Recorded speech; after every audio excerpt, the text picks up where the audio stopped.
stand tall. Words are blades that never fall. Debate like warriors brave. Every thought we give and save. Through the noise we cut clean. Spirited minds sharp and keen. With a spark that lights the night. Join us in this epic fight.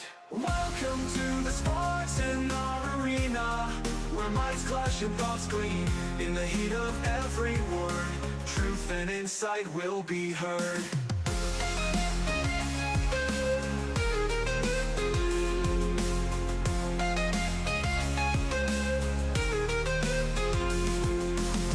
Buckle up and take your stance. In this arena there's no chance to escape the vibrant lore.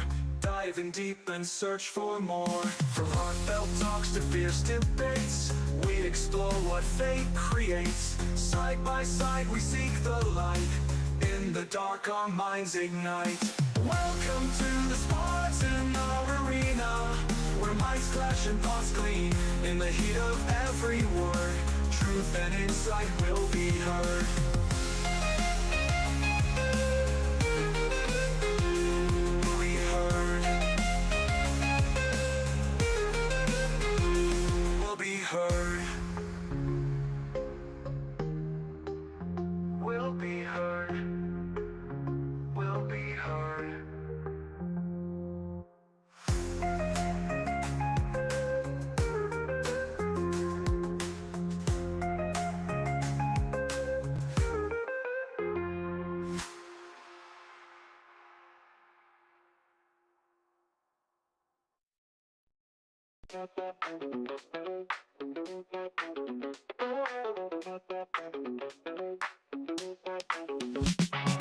Welcome to the spot.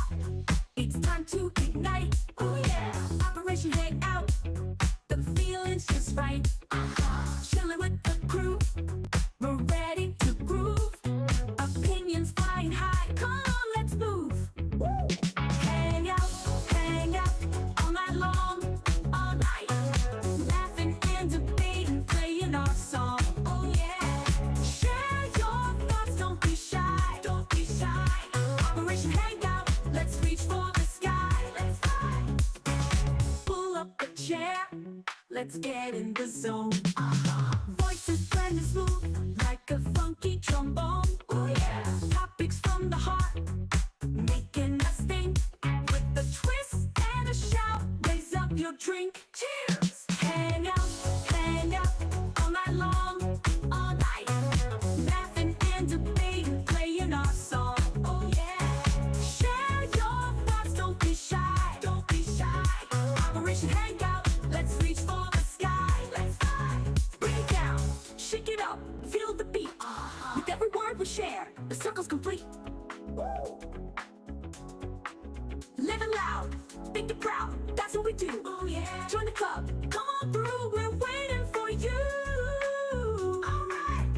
Hang out all night long, all night. Laughing and debating, playing our song. Oh yeah. Share your thoughts, don't be shy. Don't be shy. Operation Hangout, let's reach for the sky. Let's fly. Hang out.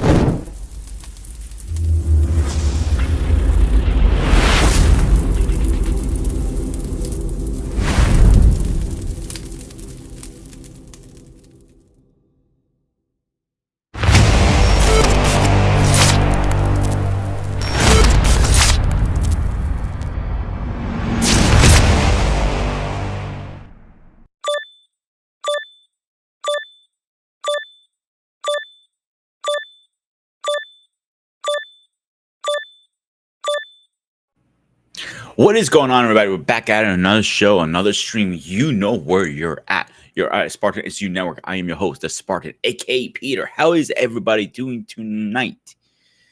So tonight, we're going to crack the egg of Star Wars. Why is Star Wars dead? And can it even come back at this point?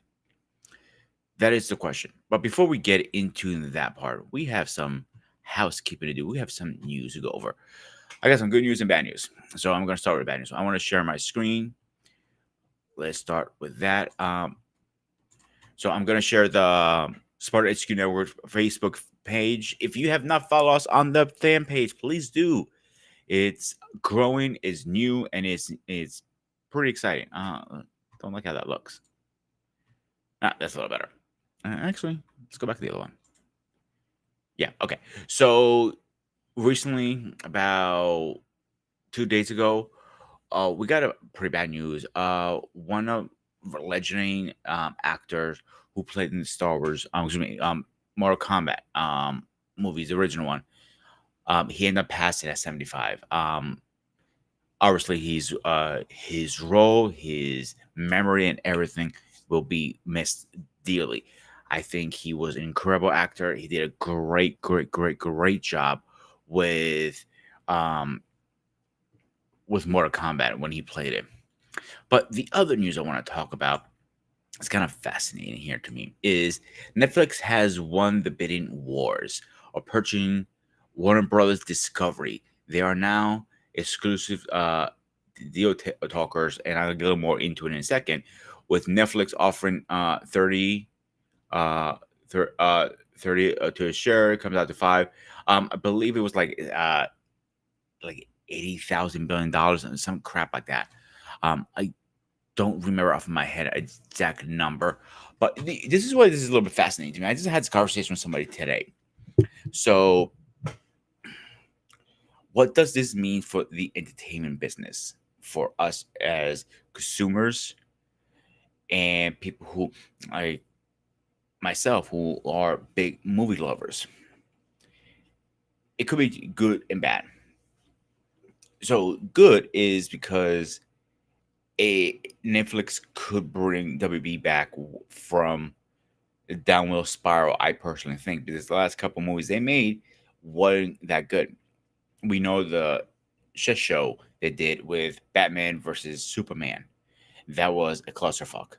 And they did the whole director cut. That was like almost like what, 3.5 hours, 4 hours, ridiculous long. Nobody could even stay awake to watch that long, or even have the mindset to sit there and watch a movie that long with just added footage. So it's something that we don't know what direction that is going with right now. The good part of it is if they do merge the two networks like Disney did with Hulu, you have one less what was the word from it? One less streaming service to worry about. I think that's the best bet for them.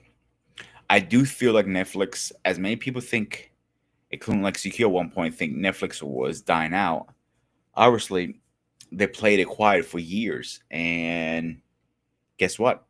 Now they're hitting a lot of home runs. I think the Netflix movies are extremely good. Not every single one, but most of them are really good. I think we're going to have 3 major players very soon: Amazon, Disney, and Netflix. That's the 3 main players we're going to have. So the outcome of this could be great or bad. It has not been finalized yet, so they still have to go through the lawyers, the paperwork, all of that stuff. Hopefully, we don't have another clusterfuck like we did with Activision with Xbox, because that was dragged on way too long to try to save something that wasn't there. And obviously, with their first game coming out as Black Ops 7, it hasn't done that well. So I haven't played it yet, but from all reviews and everybody who has played it, I hear by, is doing pretty bad. So yeah, it can go either way. So, oh, I just found the number. At the moment, they're talking about, again, this might change, so don't quote me on this. $82.7 billion. That is the biggest purchase of a movie studio. But the good thing with this, they're not only buying the rights to Batman, Superman, and all the other IPs they have. They're buying their studios, they're buying their scripts, they're buying their IPs, they're buying all the shows Discovery has. Is everything you think it is not going to survive? It's going to probably survive. Now the big question is it going to be two different platforms or is it going to be married into one? I think, it better. I'll put all my eggs in one basket. That's me again. So it's just one of those things. Like, we don't know where this was go. This is like, I was kind of shocked when I heard it. I didn't know Netflix had that kind of money to buy something like that. You know what? Netflix keeps surprising me because you remember when Netflix first came out, they went to Blockbuster like, "Yo, we're struggling, we're selling. You guys want to buy?" They laughed them out of the room. And guess who had the last laugh? Netflix. Before the COVID hit, people were saying, nothing's on Netflix, and they were right. But after COVID, they came out with a lot of IPs. They came out a lot of movies. They came out a lot of stuff. There's a lot of original stuff. But they did say they are going to continue doing theater release and streaming release. I'm not saying they're both going to be on the same time. Meaning probably is going to do something what's similar, like they've been doing now with some other platforms. Is they're going to let it be at the movie theaters for a while. Disney, for example. So, like a couple months later, they're going to release it on the streaming platform. This can go either way. So let's see where this goes. I am very, very curious what direction this goes. But let's get into our topic. So we kind of spoke about this a couple while back. Was it a year or two back? I can't remember how long it was. It was about Star Wars. What has happened to Star Wars? Nothing good, unfortunately. So after George Lucas sold Star Wars to Disney, Disney sunk it completely to the ground, buried it alive. So unfortunately, and I have a video play later on, George Lucas had about 50 scripts already written out for the continuation of the story. And I know Paul is going to agree 100% with me, saying, hey, the fans, and this is, I'm quoting Paul to the team, excuse me, not to the team, but close to it, but the fans pushed out George Lucas because they were asking way too much from him. And he's right about that. It was way too much pressure for one person. So where do we go with this? So they came up with the idea is doing it like a soft reboot, a very soft reboot with I'll tell you right now, get my list up here with New Hope. New Hope, not New Hope. I apologize. Where is it? Technical return. I just had it right here.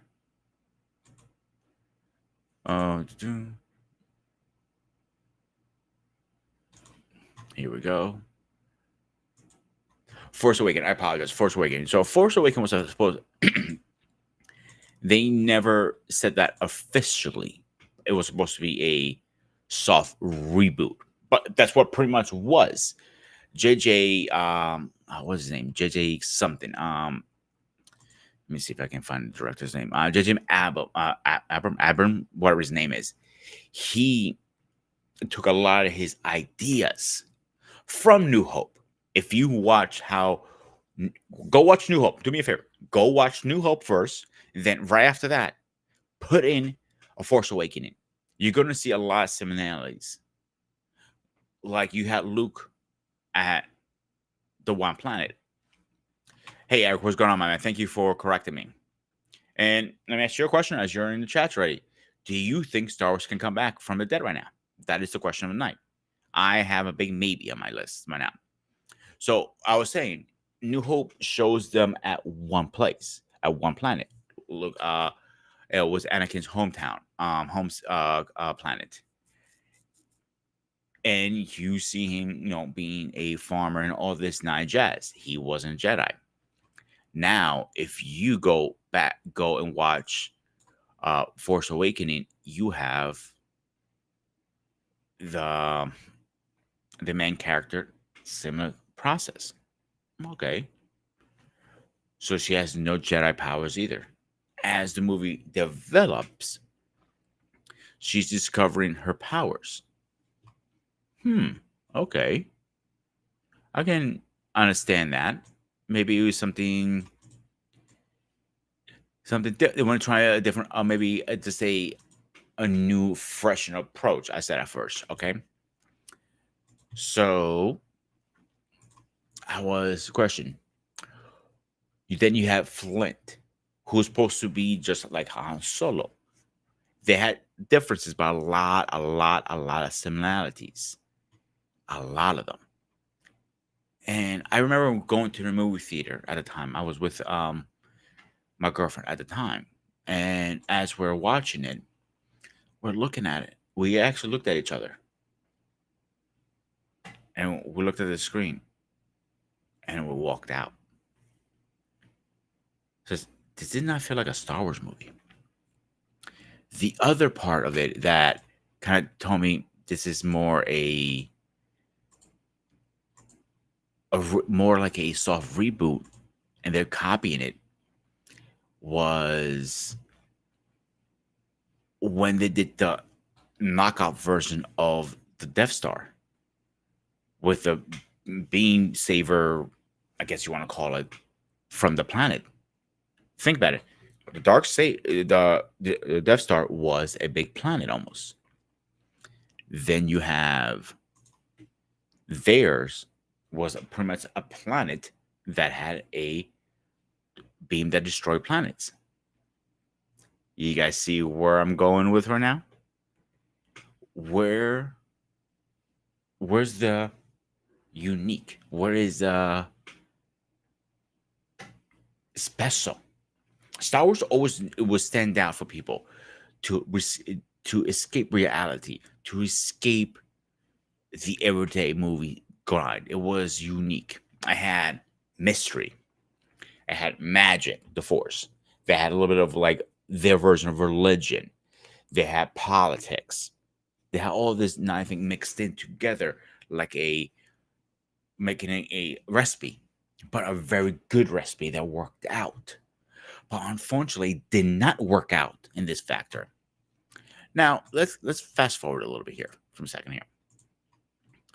So let me actually find something for you guys so I can get in more into movies. And all right, so we have some other stuff too. We had hang on one second. We had a comment really fast. Would mostly love to see the class EU novel adapted into Amazon product. And I agree with you, Eric. It should be. Like I said at the beginning, George Lucas left him with 50 scripts to start out. So then you have some other IPs that came out. Okay, the Clone Wars was pretty good. When they brought it back for the last season, I was like, okay. It was okay. Okay. And Rebels was like, it was a kid show. So let's give it, let's call it what it is. So if you go down, the recent good show was Mediterranean. Can't pronounce the fucking name. That show is actually took off pretty well. The Book of Boba Fett. I got it on the third time. It was boring. I fell asleep to it. It was no excitement. Nobody really asked for that either. Another one we never asked for was the Solo movie. It was a decent movie, but nobody cared about Han Solo. Han Solo was a freaking asshole. And the part I didn't like also with when they did the soft reboot was when they killed off Han Solo. I know that's the problem with that I had was for Harris Ford to do that role, he had one condition. He wanted the character killed off. He hated Han Solo's character so much, he wanted it dead. So anybody wants to join the stream tonight, I have the link in the chat. I'm gonna I already posted it. And guys, do me one little favor who comes up, please follow my rules. Is for everybody. So the rules are very simple. To join the stream is no smoking on camera, no eating on camera. Dress appropriately because nobody wants to see that shit, man. Camera must be on. Microphone must be on. There are simple rules. I don't ask much, and please be respectful. And here are my respect rules. Please, no issues, no attacking, no verbal, anything like that, sexual, anything like that. Let's keep it cool. Let's keep it straight, and let's have some fun tonight. So, another one, the a colonial. I had high hopes for that one. To be honest with you guys, I had high hopes for that because it was supposed to be a prequel of everything. But it bombed. It bombed. Like, at first it was like, there's some cool scenes in it. Don't get me wrong. Some scenes like, oh yeah, okay, now maybe it took a while to get the story where they wanted to. Okay, I understand.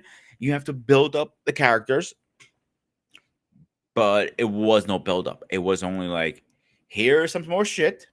Enjoy the shit. That's how it was to me. So let's see what else we have here. I have a whole bunch of lists. Rebels. I didn't bother watching, to be honest with you guys, because it won't be a waste of time. The one movie a lot of people agree with, and I also will be on board with, is Rogue One. Rogue One was different. It was unique. It was not a Star Wars movie, but it was a Star Wars movie, if that makes sense. We didn't have Jedis. We didn't have anything like that. It was rebels going after them. Hey, Paul. All right, man. Take your time, man. Like, I'm just catching up everybody with the show, so take your time. And that was some of the issues. Now, The Last Jedi. Again, that was a lot of ideas that took it off from the other ones. The Return of the Return of the Empire? Yeah, the Return of the Empire. Because, and New Hope, because if you remember New Hope, in the beginning, like mid-movie, I want to say, Obi-Wan gets struck down by Darth Vader. And he comes back as a Force ghost. So then we're having a similar thing. Not exactly strike down, but he projected him as a Force ghost to stop the Sith. And the Sith at the time was Kylo Ren. I always forget his name for some reason. Kylo Ren. But he used so much energy, he ended up pretty much sacrificing himself. Then in the next movie, he comes back. Am I sounding like a broken record right now? See how it's repeat? And people, got sick of it. And I remember one of the comics, or one of the higher ups said during a press conference, we have no material to work with.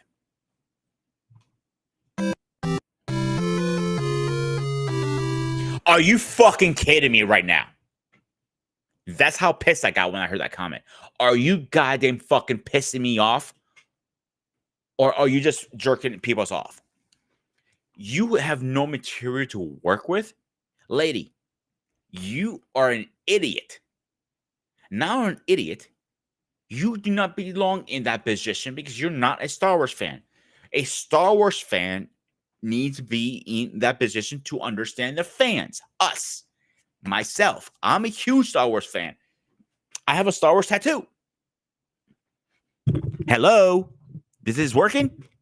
If you're listening to this, come talk to our Star Wars fan. Star Wars Theory, for example, he is a humongous Star Wars fan.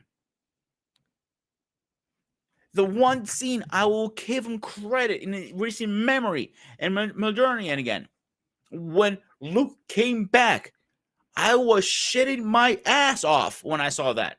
I was like, oh shit, they did it. Fine, they didn't use the same actor, but they used some very close to him. And I understand they couldn't use the same actor. He's old. No offense, dude. Mark Hamill is not a young buck to be able to do those stunts anymore or anything like that. He's up there in age.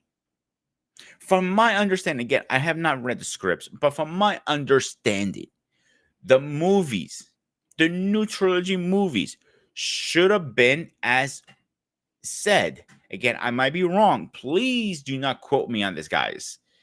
Is the they were supposed to I'm trying to think where it was. They were Luke was supposed to start a new Jedi Order, and that Jedi Order was a different. But before I mean, well, let me get this guy in here, ladies and gentlemen. Please rise for our president.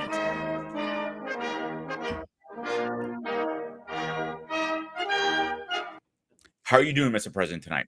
I am well. I am well. So I'm on a rampage right now, if you cannot tell. No, I wasn't. I wasn't. I was listening a little bit, but no, you cooking. Yeah, carry on. So my I got my own saying, rant coming, so you do. Let me just finish my final thoughts, and you have the floor. Okay, Go ahead. Is when they brought Luke back there, that was awesome. I thought it was a great at connecting the stories together. But when people are telling me there's no material, I have an issue with that. Not only that, like I said, I don't quote me on this, guys, but I think from what I right now understand, the movie after Return of the Jedi was supposed to be Luke rebuilding the Jedi Order in his vision. If you Google search it, he had a couple kids. Ben was one of them. It wasn't not supposed to be Leia's kid. His kid was supposed to be Ben and all that stuff. So, Paul, I want to give you the floor really fast. Go for it. Okay, so remind me again, what's the can Star Wars come back from the dead is the title of the show, right? Correct. I just have a simple question. Yeah, boy. What is Star Wars? Star Wars is a IP franchise. Okay, but what is it? At its central, what is it? To me, is one of the best franchises out there. Is a story that grows over time. What is it? Please educate me, because I'm confused. Star Wars is the concept and the original stories, characters, world, vision, and imagery of George Lucas. Okay. Yes. I know that's the way you wanted to go. I apologize. Go ahead. Period. Mm-hmm.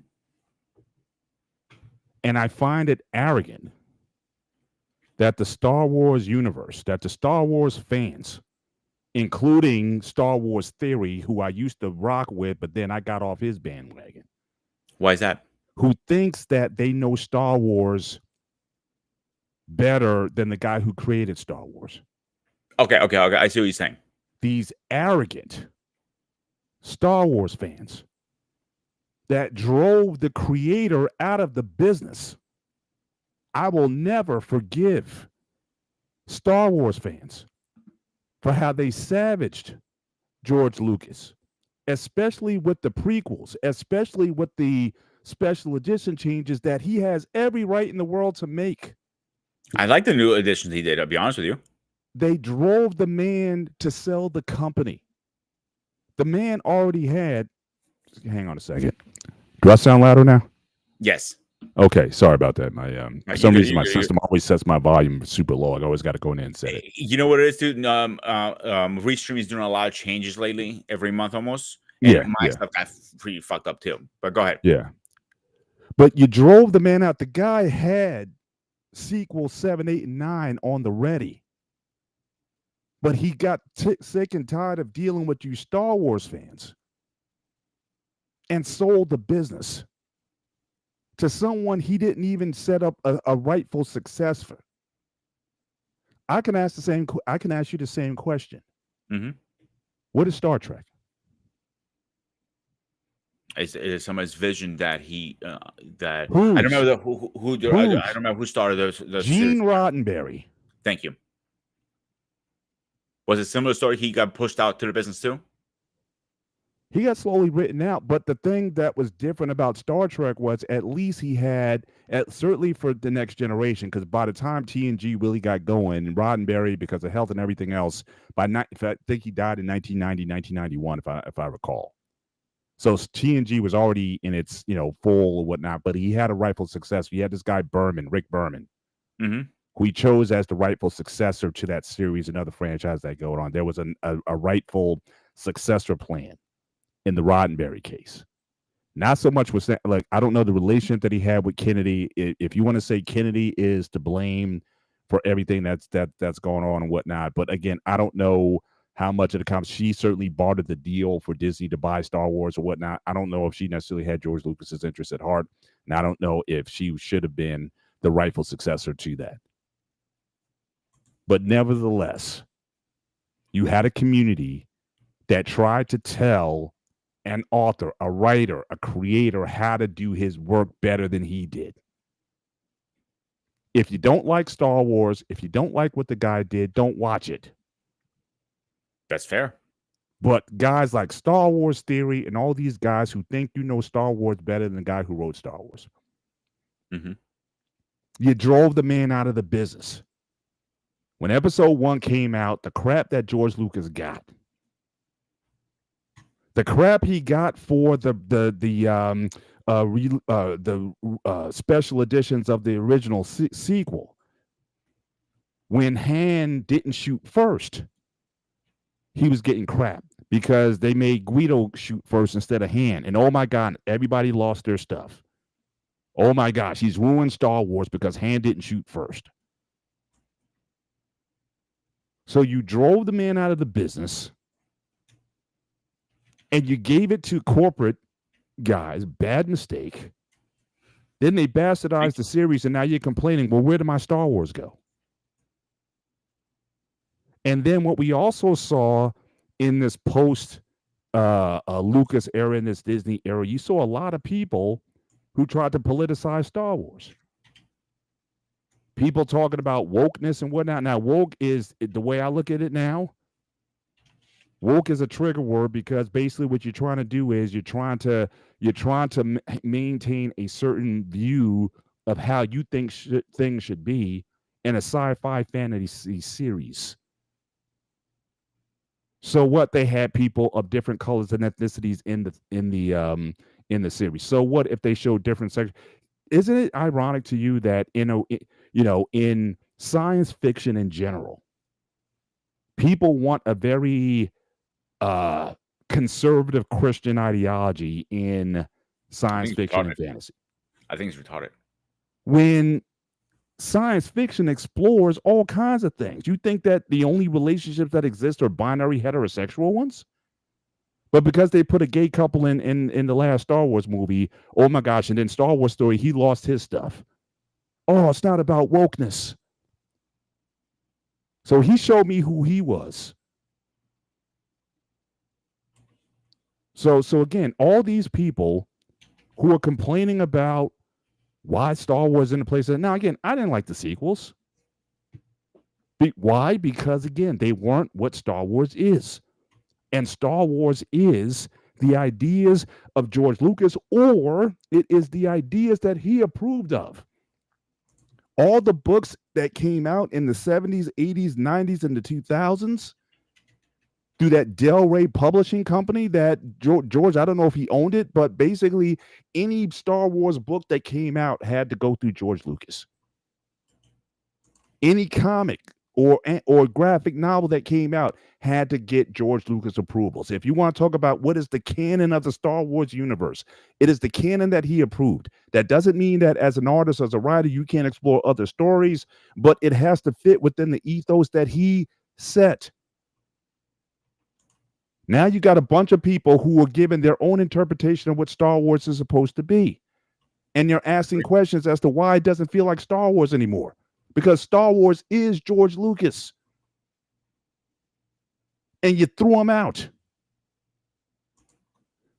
Before I got on, you were talking about Rogue One. Why was Rogue One so successful?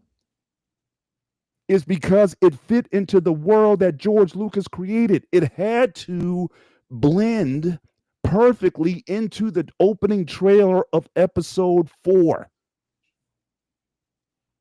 It had to. So at the end, when you got the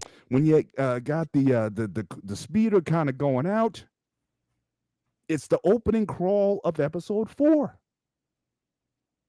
So the story had to work backwards in order to help to fill the narrative. It had to land in the Star Wars universe. Mm-hmm. Yes, he was, Eric. And you got all these people who think they can do Star Trek better than Gene Roddenberry. Oh, he was too optimistic. We got to make Star Trek this this other property altogether. And this is why Star Trek is dead right now completely. Have you heard Because anything? again, they got away from the original ideas. Yes, Gene Roddenberry was a secular humanist, but he was also an optimist about where humanity could be. Star Trek was supposed to be a positive. But because of people saying, "Oh, it's not dirty enough, it's not fantasy enough, it's not this enough," and you want to get into these other ideas or other interpretations of what Star Trek is supposed to be. Same thing. What is Disney World? That's Walt Disney's vision. No, it's not. Okay. Disney World should not exist. You know what should have existed? Was Epcot. Experimental. I just lost it. Experiment. City of Tomorrow. It was supposed. Remember this? The Iron Man movies. Remember Iron Man 2, the second one. Yeah. The 74 Stark Expo. It was supposed to be like that. It was supposed to be like a continual World's Fair. It was supposed to be a city, a living, breathing, functional city that was always changing and evolving, using the best technology that was available, the technology that was evolving, and afford for how the world, how the planet could have a future. I didn't know that was Walt Disney's. Go and look up. Walt Disney gives his own presentation. Go look it up on YouTube. It's a 35-minute video that he did. Tragically, he died within less than a few months after the video was created. And you know what happened? This is what he wanted. He bought all that property in Florida. He bought that to build a city. It was supposed to have businesses, complexes, commerce. It was supposed to be this immaculate place. People lived there. You had property there. You commuted the rail lines, all the stuff that we see now. It's just a fraction of what he wanted. But as soon as he died, they said, you know what? It's too ambitious. Some corporate people got together and said, you know what? Let's just make an amusement park out of it. We got Disneyland that's doing well. Let's just make Disneyland on the East Coast. And they called it Disney World. It was never supposed to be a Disney World. It was supposed to be Epcot. And you go there now, it's basically like an amusement park. They got a little Epcot, a little technology here or there, whatever, but it's not what he wanted. And so, absolutely. But the people, again, he didn't have enough people in place that shared his vision that was going to protect what he wanted. I don't know about his heirs and whatnot or what was written in. Maybe they sold out. Maybe they thought, you know what? You're crazy. You can't pull this off.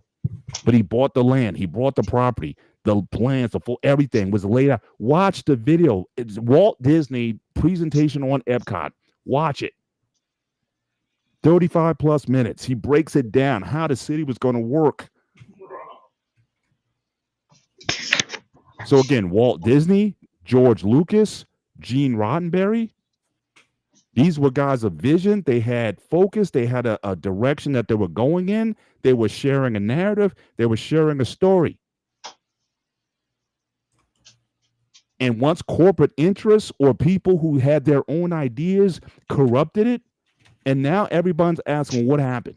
What happened to Epcot Center? The only vision you see of Epcot Center now, if you go into Magic Kingdom, you'll see this. So he's got like a little mural of what the city was supposed to be, and it looks like this futuristic model, whatever. But no, you don't understand. That was the city he was trying to build. And Star Wars had a future. 7, 8, and 9 was written. And he sold it under the pretense that they were going to implement his vision for what it was. As soon as the ink dried on the paper, they was like, nah, thank you very much. We're going in another direction with this. They never intended. But why did we get there in the first place? Is because the Star Wars fans ran them out. Essentially, a Frankenstein monster was created. I'm still ranting here. A Frankenstein monster was created. Dr. Frankenstein created a Frankenstein monster, which is Star Wars fans that you killed the Dr. Frankenstein, and now the monster Frankenstein is going in another direction. So my thing is, I'm kind of bitter about this, is because, my thing is, I don't think Star Wars fans deserve it. I think you guys, what you sowed, you are now reaping. So for us who appreciated episodes 1 through 6 and Rogue One, that's Star Wars to me. And anything else that comes out of it, unless Disney decides,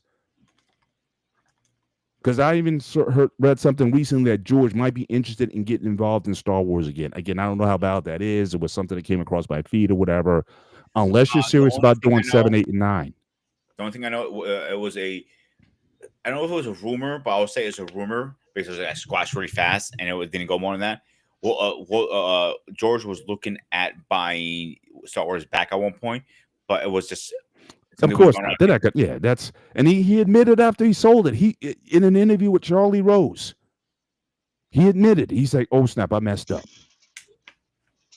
But he got tired. It was exhausting. It was trying to satisfy the public and everything. But again, when he had Star Wars, every movie that he made, you were like, "Oh snap," or the movies that were inspired, like Rogue One, you're like, "Oh snap!" The worlds that he created.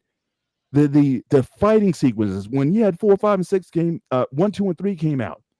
Say what you want about it, it wasn't as well acted as Empire Strikes Back, whatever. The fighting sequences, Darth Maul, Luke versus Anakin versus Obi-Wan.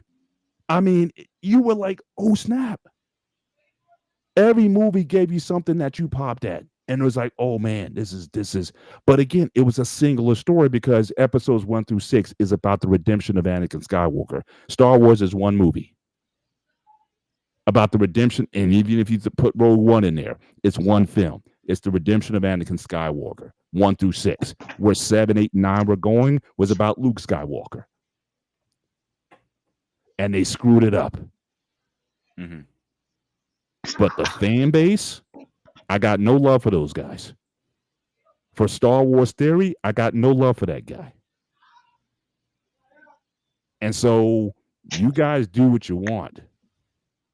But if you want, can Star Wars come back from the dead? You better recognize what Star Wars is. And Star Wars is George Lucas. And if he's not involved, I don't want to hear what you got to say. Yeah. All right. Before I get you in, David, hang on a second. All right. So I have one video I'm going to play a little bit after you go, David. Is he even admits it, George Lucas, from his mouth in one of his videos, he had up to 50 scripts he handed Disney. Here's the material for the next couple of years. So they had it, and they probably threw it right in the garbage or the shredder or in a pit file or whatever they did with it. They have the material in their hands. But of course, Disney does not listen. Like I said earlier when I first opened up, not New Hope. What was the movie's called? Force Awakens. I felt it was a soft reboot because JJ even said it in a bunch of interviews. They took a lot of ideas from New Hope. Why? That makes no fucking sense. And I hate when I hear her saying this. We have no fucking material, you goddamn moron. You're a goddamn moron. There's more than enough material out there. All right, let's get Baby Groot in here really fast.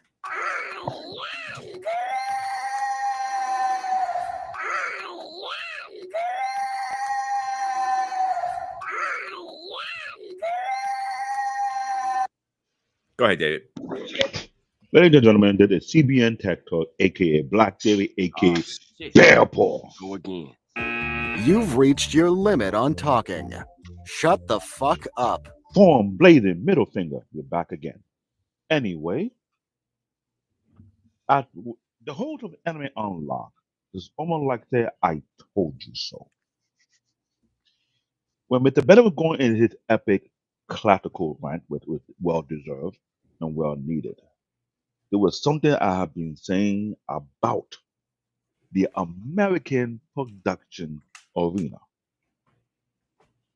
When someone built a beloved franchise that had a vision how they think will play out all the way through, and they sold it to a corporation engine who have no shit idea what they had in their hand, what the worst thing can happen? Hmm, a whole lot of worse things. Remember we talk about Knight Rider, right? Remember how they shit on that show, right? What make you think they want to do a Diddy on a Star Wars? They did way more than a Diddy on Star Wars. And yes, I said it.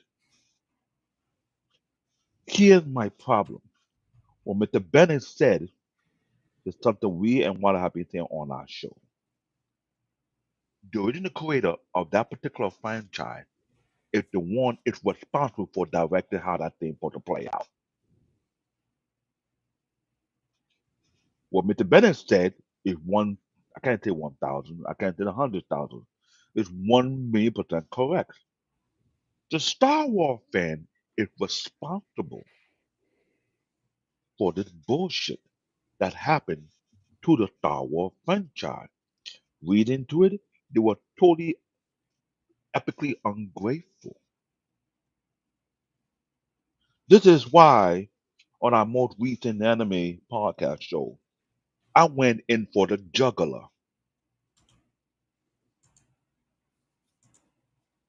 When it comes to creativity and production in the movie industry or the TV industry, when a writer have a vision for a product and want to do it justice, and that product you put on the air ain't going well, the most logical thing to do is keep that person on as the chairperson of that particular product. But it's his vision, his idea. But whenever corporate monkeys or corporate baboons or corporate idiots think they have a better idea how to run the product, they never did. I hope people remember the epic issue with MySpace when they purchased from a particular guy who actually created, and New Corp purchased it, and that thing went downhill. You didn't build the engine. You didn't build the system. You didn't build the idea. You didn't bought it thinking you could make money off it. You know how many inventions that came in this country that corporate idiot purchased and either bury it or sabotage it or do it dirty because they have no clue what they had in their hand?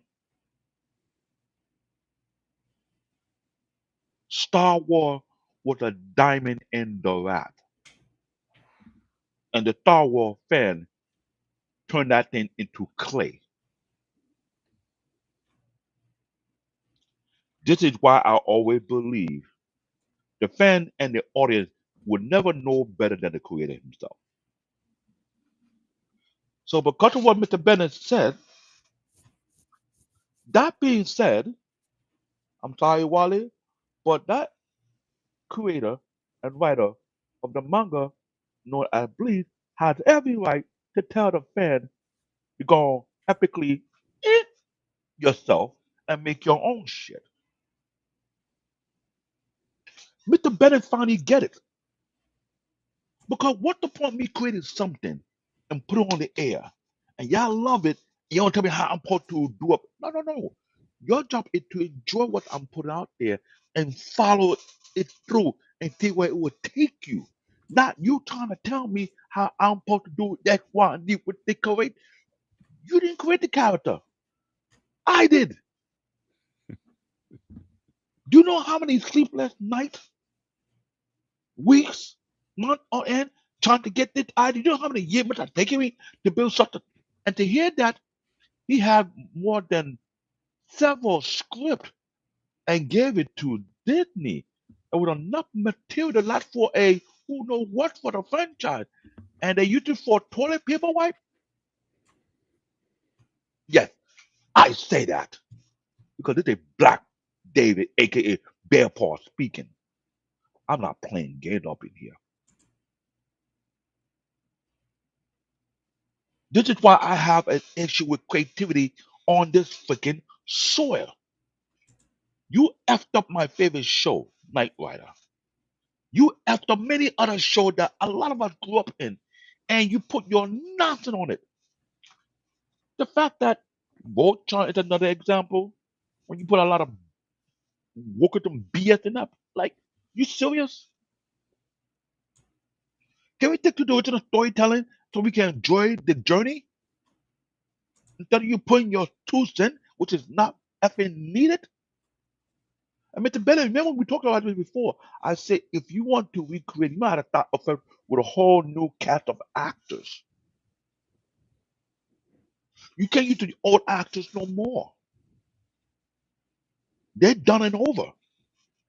If you want to save this franchise, I'll take script number one from Mr. Bennett. George Lucas should be on top of everything, from the production to the direction to how it then put to play out. That is number one. Number two, I could care less. You bitching more and cry like a baby, you get therapy. You need to do the whole thing with a new roster of cast. And you know why I say that? Because me and Wally talk about behind the scenes. Look at Harry Potter. Why do you think Harry Potter was so successful? They cast, they started with the first movie, they make sure they did all the way through to the very last of the franchise. Is it not so? What about Lord of the Rings? Hmm. We all know it took these people a year to produce that movie. Take a little break and go back and do another year to produce another movie. Take a little break and go back again, do another year to produce. And it was successful, racking in awards left and right. Consistency. I think that was I think that's what the problem we have in today's movie industry and TV industry. No one have any idea how to make great shows, how to make great movies, how to take the time to plot things out without with your corporate BS. Talk about, I want you to put this. No, we don't need that element. You could do with that element like The Rock. Turn that sideways, shine that sucker, and stick it right up in your candy asses. That is the issue here. Now, before I came on, me and Rob were talking about how Netflix just won the bidding for Warner Brothers, and there's a list of stuff Netflix going to take over. Interesting. Yeah, they bought Warner Brothers. I know. I said at the beginning of the show, they're not taking over. They're taking not only isn't official yet. The paperwork hasn't even typed up the paperwork yet because they have to go through a lot of legal shit. I But they're know. not going to just get rid of shit. They're just going to move everything over. From what I understand, they're not. It's not official yet.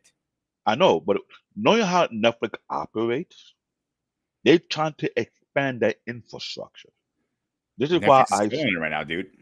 what, excuse me? Netflix is killing it. I will stick to my comment. And I will say this again. Netflix have been too far ahead of the game for more than a decade. This is why I said what I said. We're agreeing on it. There's I know, I know, I know. ways. I think this why I said what I said as a techie. Mr. Bennett understood this when we saw how Netflix first came out and destroyed Blockbuster. with their vision.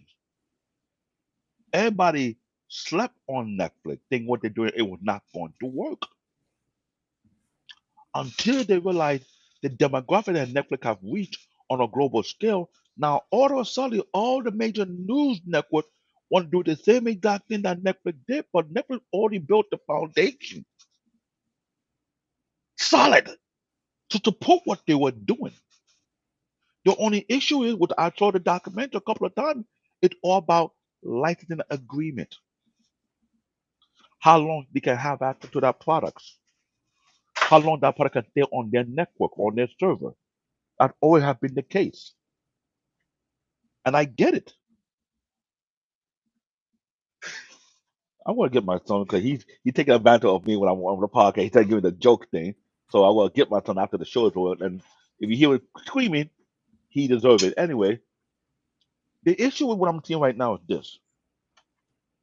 With Star Wars, question I'm going to ask you, is it going to be under the Disney network? If not, it need to leave.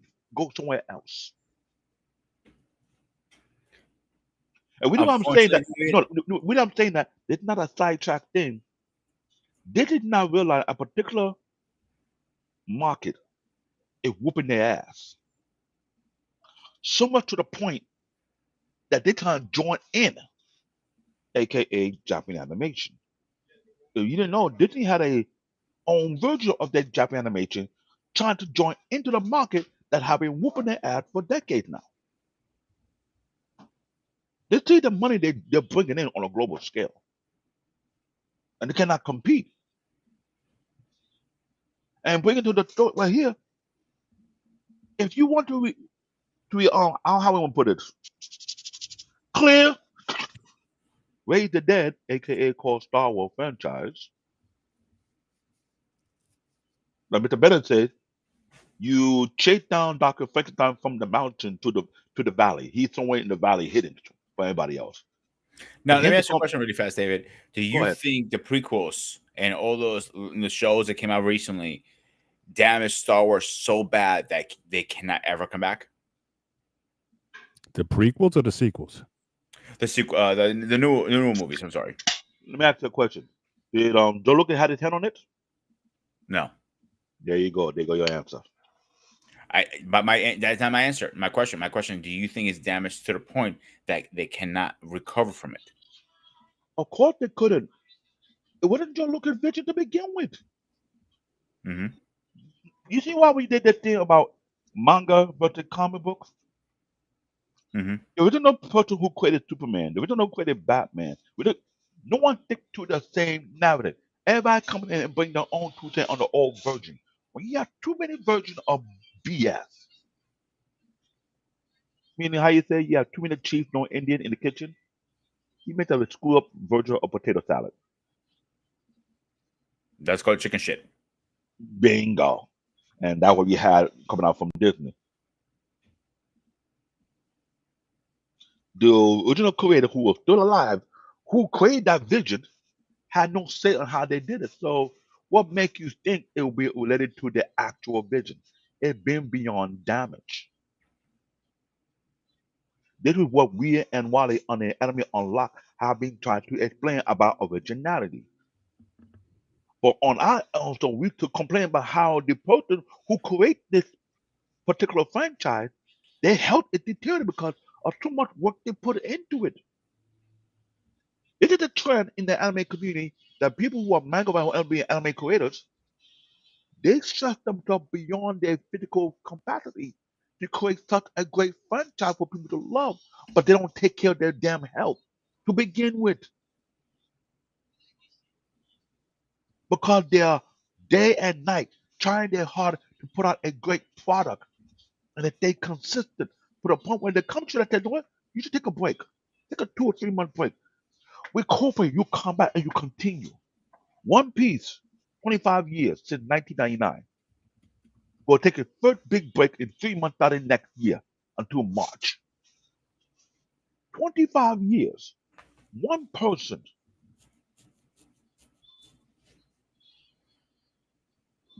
That's a big deal. And just to augment what you're saying, people forget and again, especially these Star Wars fans, like I said, I can't tell you my disgust with these folks. People don't get the sacrifice that George had to make. He basically made the movie by himself. Empire Strikes Back, he financed. He struck a deal with Kenner to get the marketing distributions for the toy base because they didn't think it was going to go do well, and they said sure. So he made a ton of money through the toys and the merch. But again, studios after the success of Star Wars, they were trying to say, "Hey, can you do it like this?" It's like, no, I want full creative control. And Empire Strikes Back was basically made. He didn't direct it. Again, he trusted Irvin Kershner with the direction of it, but he financed most of that on his own. He gambled on himself twice. First with Star Wars, and then he gambled again with Empire Strikes Back, despite the worldwide phenomena that Star Wars was. And studios still weren't happy. They were trying to say, you need to do X, Y, Z. He said, no, I want full creative control. He financed Empire Strikes Back basically by himself. Took his money that he made from it, and he went all in. And to this day, people still think Empire Strikes Back is the best film in the Star Wars franchise. So again, people forget. It's like you aren't, so all these fans who got all these ideas, you have no idea what the man, not only for the creative that he did, but the business, the financial sacrifices that he did to make this thing go. And I'm glad you said that right now, Mr. Bennett, because if it also connects the other story that we did a month ago, how the original creator who wrote the script, that a particular studio broke into two pieces and make Terminator and The Matrix, when it was actually supposed to be all in one script. Here's what I have an issue with people who take people original idea and think you know better. No, you do not. You never know better. You never had, and you never will. This is why I have a much bigger respect for the Japanese movie production, anime production, TV production. If you write something and that thing makes sense and it do well, they rather have you push the vision than somebody else who had nothing to do with that creation to push the vision. But over here, where most companies practice the DD blueprint, because they teach DD how to do it, like to school people over, take their eye to think you could. No, you can never do better because you're full of shit. You destroy a franchise, and it's not the only one that they destroyed. There's many others that were destroyed on the U.S. soil. You put the wrong director who have no business directing, and you wonder why the thing flopped.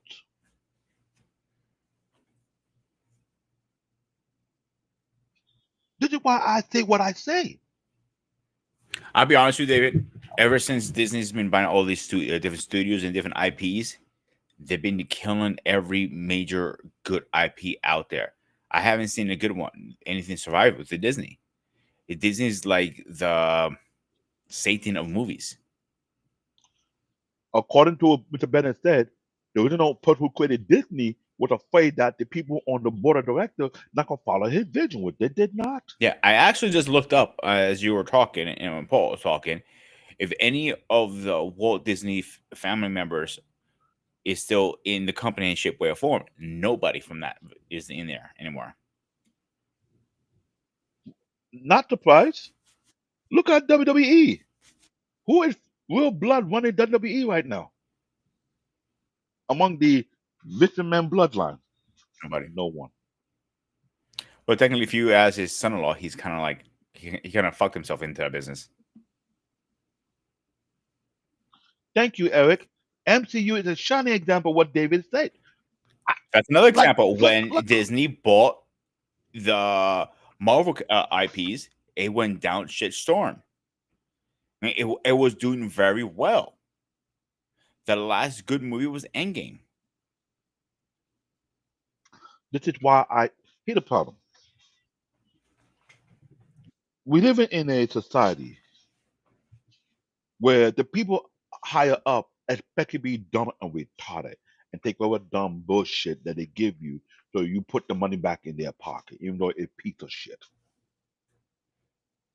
They want you to pay for shit. And when you don't want to pay for shit, they want to punish you for it. This is what I'm sorry. If I go viral for sin and I go viral, I'm being bluntly honest here. I think one of the They problems have right now, David, is Disney has so many IPs. They don't know how to run all those stuff. no. It's not about being so many IPs. I think so. Mr. Bennett, no, Mr. Bennett, you understand what I'm going to say when I say this. Here's the problem is we have corporate execs who don't like competition, but they feel the best way to win the competition is by all the other IP and have on but let's do it their way, even though they have no clue what the hell they're doing to begin with. This happen across the board in multiple arenas. If it's not happening in the movie production, it's happening in the TV production. If it's not happening in the TV production, it's happening in sport. Either be basketball, either be football, either be soccer. Some people who are not familiar with the business think they know better than the person who built the business. So, Paul, let me ask you a quick And me question and here. me and Ben have been in what we call the backbone arena. When we call backbone, when we talk about IT is the backbone arena of multiple corporations. We see some of the things that take place and some of the protocol they want to push, but when we're knowledgeable about what we see, we're not allowed to give our expert opinion, even though it's objective. Our job is to do what they said and not tell them what they should do. So why you think they did that to George Lucas with his IP? Didn't he think they know better than everybody else who build genuine IP that have massive fan base? But then they could do a better idea. But when have they ever taken weeks, month, or year to build a script on their goddamn self instead of buying somebody else's property? Am I wrong, Mr. Bennett? Nope. So you want to take people hard work and act like you did it?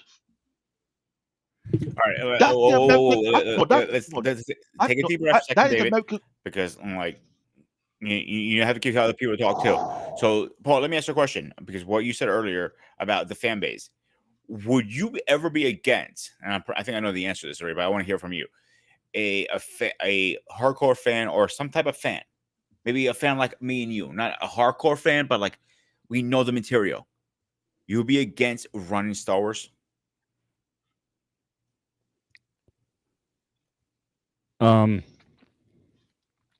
Again, I that'd be a hard question to answer because, quite frankly, I don't know the material. I think again, if I'm running things, my first executive order is, George, what will it take for you to come back? Mhm.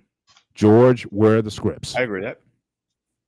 That's it. I mean, to me, that's the only decision and the most logical decision that needs to be made. This isn't rocket science in terms of how you get Star Wars back on track. But the guy's like, what, 82 years old now? I mean, how much time does he have?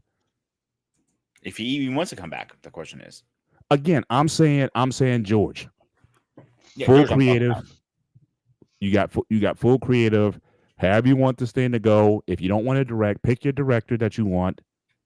Pick the storylines that you want to see implemented. You're the not you're the creative head. producer. You own this.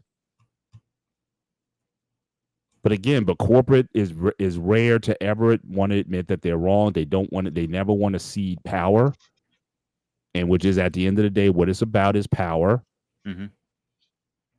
And so it's not like that. But if you're gonna do a Thanos snap and say, okay, I'm running Star Wars, my first executive action, get on the phone, George, I'm flying to Skywalker Ranch.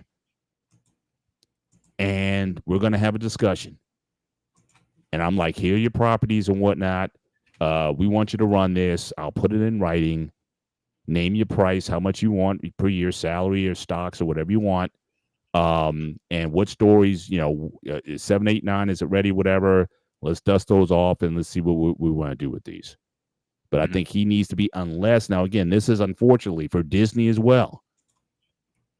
You have to have a succession plan. And this is what most artists fail to do. So so if I was going to have some pushback on George, you have to have any artist, if you want your work to continue into perpetuity, you have to have a succession plan. And the people who you rock with, you got to be training. This is really what this also gets down to, and I've talked about this on other shows. It's totally, it's kind of related to this, but parenting. Most parents are not trying to train their successors. True. They still want to be the parent. But a true parent trains their successor to be better than them, to have all the information and all the intel in order to succeed them. It's just like the lions in the wild. Yeah, you got to cover when the lion grows up. So two things are going to happen. Either I'm going to take this thing over or going to kick the old lion out. Yes, Dad, I know you love me and everything, but the young must go on. That is biology 101.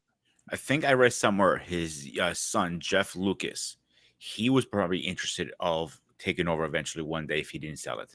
Okay, but again, that had to be, look, as a parent, especially in his position, because I know with Star Wars and everything, I know he's married twice or whatever. When you know this thing is big, that's got to go into your parenting. I think a lot of times, some of these parents or whatnot, they're like, look, I want my kid to have a normal life, and I don't want them to be worried about Star Wars or that you're George Lucas' son or daughter or whatever, and you just want them to be regular. Well, I'm sorry. It's like if you look at dynasties, if you look at corporations, you got, especially in Europe, you got corporations that have gone on for generations. Mm-hmm. I mean, hundreds of, like, some of these wineries, some of these European companies. I mean, even going back to the Rothschilds. For example, Sony, when years, I'm not sure about now. But Sony's not where it was. Sony was number one brand for decades. It's not anymore. In fact, I sent you guys a video about what happened to Japan and what happened to like Sony and all these companies and whatnot. Again, when you don't have succession plan. Yeah. What happens a lot of times is that the old guys want to stay in charge for so long. They never prepare the next generation to take over. As a parent, you should be preparing your kids to take over from you, to be better than you, especially if you want them to take care of you in your old age. They better be prepared. But if you're still boss, that's why I hate it. If you're a 60-year-old parent, you're bossing your 40-year-old child like you still the parent. That's a problem. You did not create a successor. You created a dependent who's afraid to go out on their own and do things in the manner you give them the values and the teachings and whatnot, but then you allow them to go forward. Vince McMahon never prepared Stephanie and Sheen to be successors. And now you see where the company is.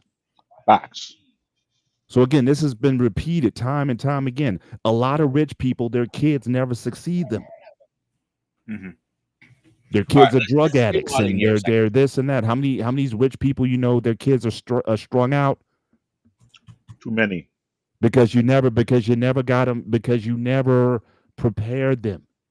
All right. You got to be a parent. Let's get Wally in here really fast. Wally, what's going on, my man? Wally? Okay, well, now that's over with. What can I say? Well, where are we in the conversation? Where we're not, the question is. So Paul is arguing the fact that George Lucas never had a successor to take over the company. That's what his argument statement is right now. Well, did he had a partner as far as creating the Star Wars thing? I don't AKA think so, a second man behind him? I won't say no, actually. Well, then, yeah, he didn't have a successor. There you go. Yeah, I don't know if he did. I'm not saying that information. I'm not sure. So I'm going to say no for right now. Well, successor or no successor, either which way, it is not like anyone bought the successor in to help maintain Star Wars. So, regardless, if there is one or if there wasn't one, it don't matter. But yeah, I mean, as far as successionship and someone taking over the new leaf and taking over the next ride of the continuity of said Star Wars, I mean, as far as the overall topic, right? Can Star Wars come back from the dead? Sure, it can. All you have to do is just hit the red button. Hit the red button. That is all you have to do. Just hit the red button. And what does that red button do, Ollie? It's called hit it with a nice reset. So You know how you play a video game and you hit the reset button? You hit the reset button. And you start it all over again. Because honestly, now a lot of people may think, well, I have a saved cartridge. I have it saved right here. Yeah, guess what? The type of work that you were talking about that they stopped at, yeah. I don't know who out there is messing with that, but no. So Wally, I looked up. Yes, George Lucas did have his partner in Lucasfilm. It was actually his wife. Was his partner in Lucasfilm. Right, the wife. So equally the wife. Then now it says it. So from that standpoint, I'll say this. Okay, it's the wife. So him, the wife. Okay, so who's behind that? Because let's be honest, the wife is out the door right behind him. My point exactly. So again, Paul's right. Oh, I'm never really saying he wasn't right. Can I jump into this part? No. Go ahead. I want to add to what you're just saying, Wally. Right. Before, when he sold the IP and the right to Disney, right? Did they invite him over to continue to work on the product, or they got somebody else to work on it? See, that's what goes down when you call signing a nice contract to stay on board. You didn't fight for that. I'm glad you mentioned that. So if he wasn't staying on board, or they didn't let him stay on board, I hate to tell you, Mr. Bennett, based on that contract clause, how will Joe Lucas have a successor when Disney would epically cop blocking it with no grease and no Vaseline?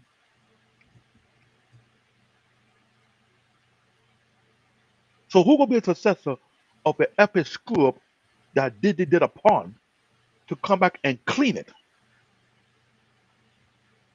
No, your succession didn't go to a black hole. No, the VKM syndrome is massive. It's on multiple corporations. But what I'm saying right now is this: when you talk about successor, how can it be a successor when he signed it and you thought you know better than George Lucas? We never invite him in to continue. You closed the door on him. So who will success a vision when no one allowed to work on it who actually part of the creative team? That make any sense? Because I don't see how that's gonna work. It's like you tell, okay, you bought the thing for Joe Lucas, you send Joe Lucas home. We don't contact for any idea or directive. We do it our own way. He gave us script. We took the script and told it to toilet wipes. Wipe their ass with it. You knew our own script, like you know better than he does. And the whole thing go a complete different direction from the original vision. From the creator created. And this has been going on for how long? A decade and a half or 2 decades? Am I correct, Mr. Bennett? Yeah. So when that is happening, within the 2 decades, how can you bring a successor to a vision that you don't have access to? You don't. He's No, right. thank you, Wally. So when I said what I said, and Wally did technical version, aka the Super Nintendo version, red buttons, I meant what I said, but here's the problem. All the actors have been on the old versions, can never allow to come back. If you're gonna do a hard reset,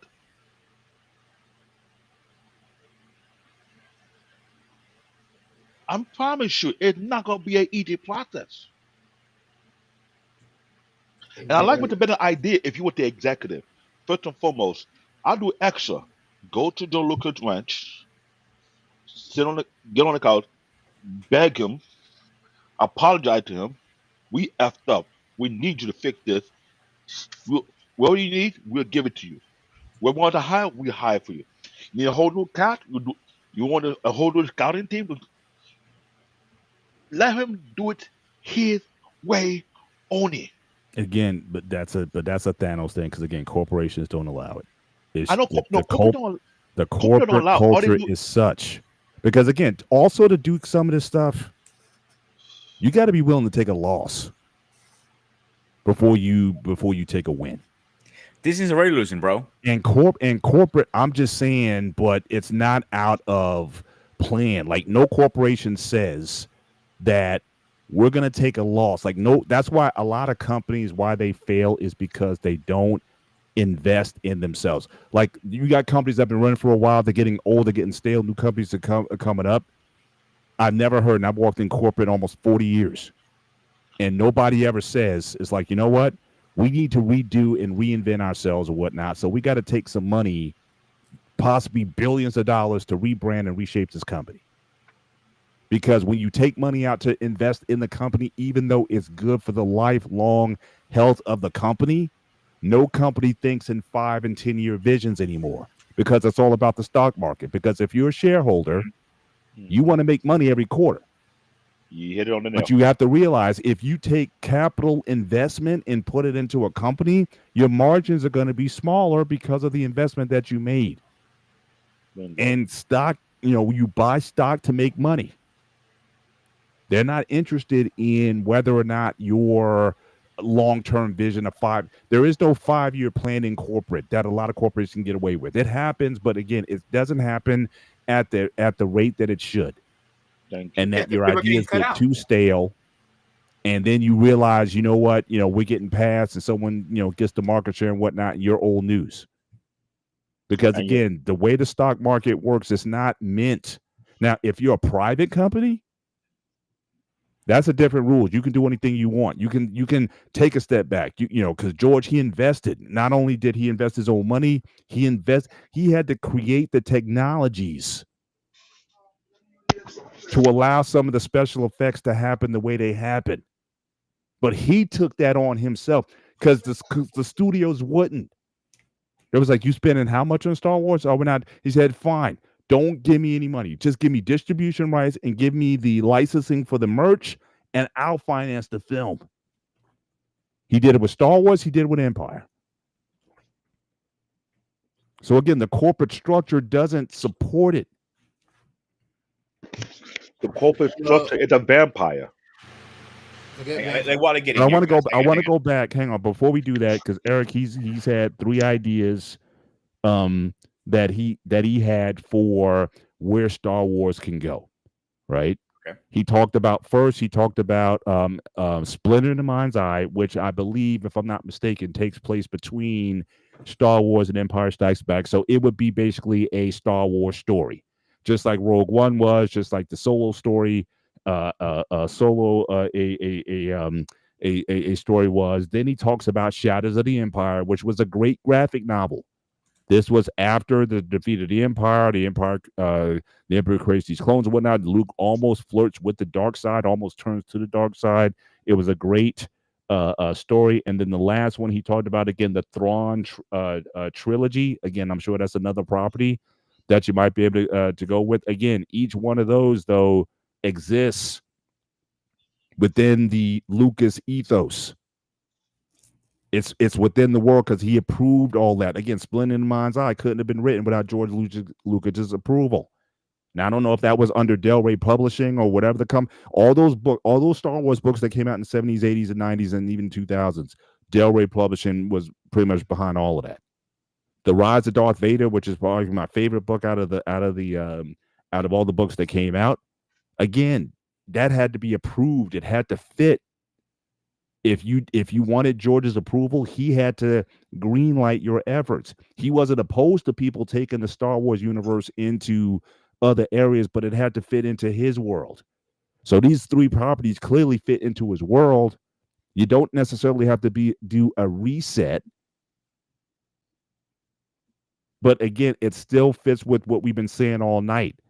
George has to be involved. And certainly because he gave these blessings on these projects, you could go there. But I think if you really want to kind of really reawaken it, I think you need to bring 7.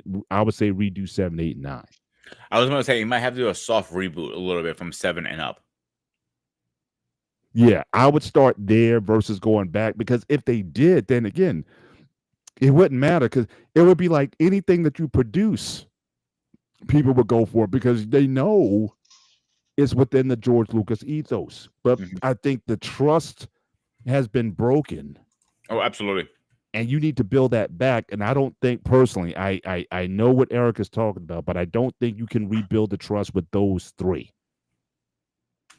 Those extended stories, but the main root has been broken. And until you build that back, these other properties that are kind of coming off of that, I don't know if they're going to come off as well. My personal opinion, but I definitely understand what he's saying. But it's what we've been saying all night.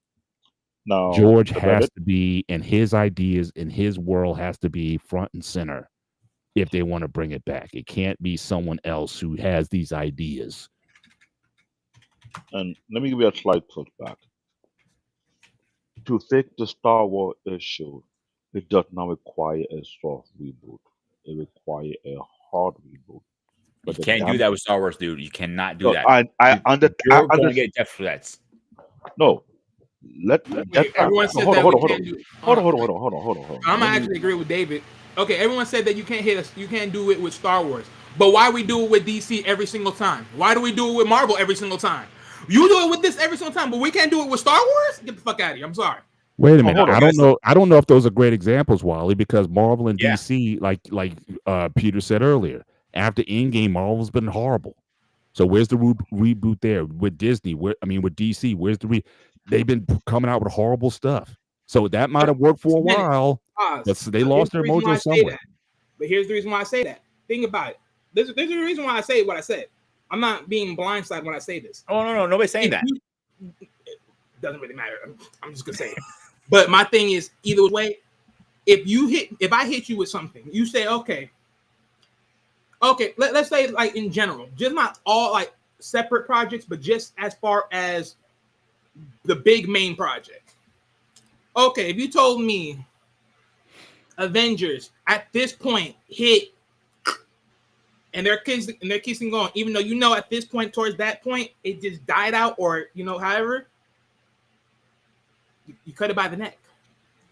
But the thing is, here's the thing: Star Wars is a big overall project, and you're more likely looking at one person or another person based upon the section of story within the story that they're building through amongst that person that their vocal point is on. But the whole universe is still that of the whole universe where everyone plays a part. At the end of the day, regardless of the vocal person that you're focusing on or wherever you are in the story lineup, neither past, present, or past, future, or in present, eventually you have to sit here and say, well, this is the whole universe. Here's the map layout.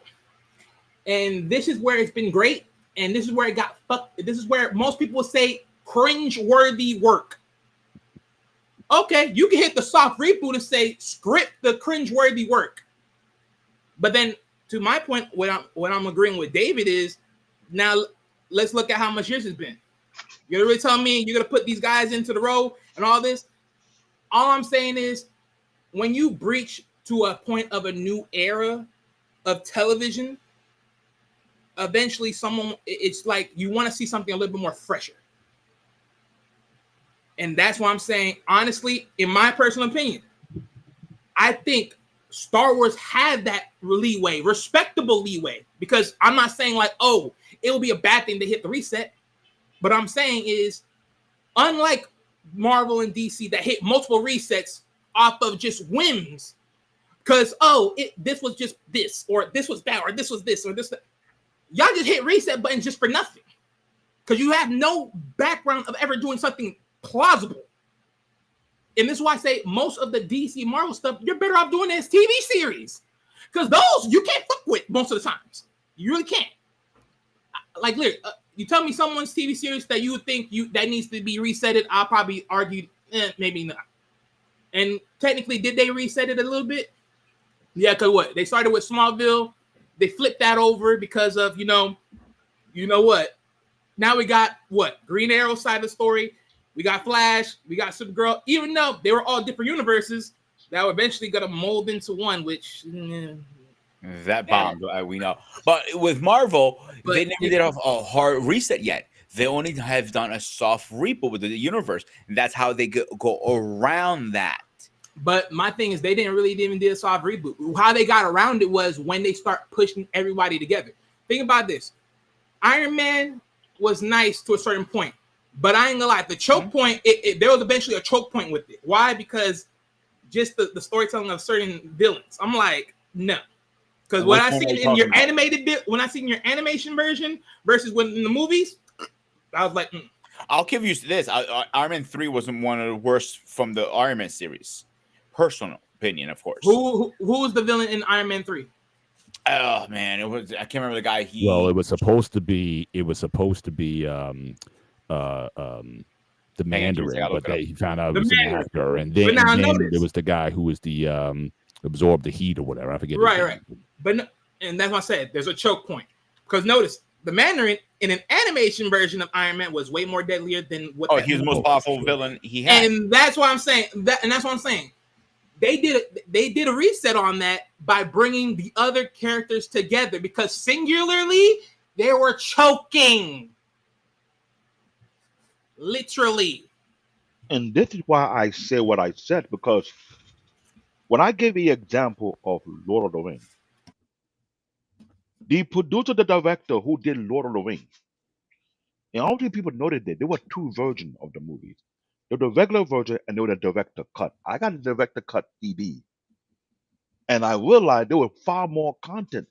The director himself, they said they spent a whole year to produce one section of the movie.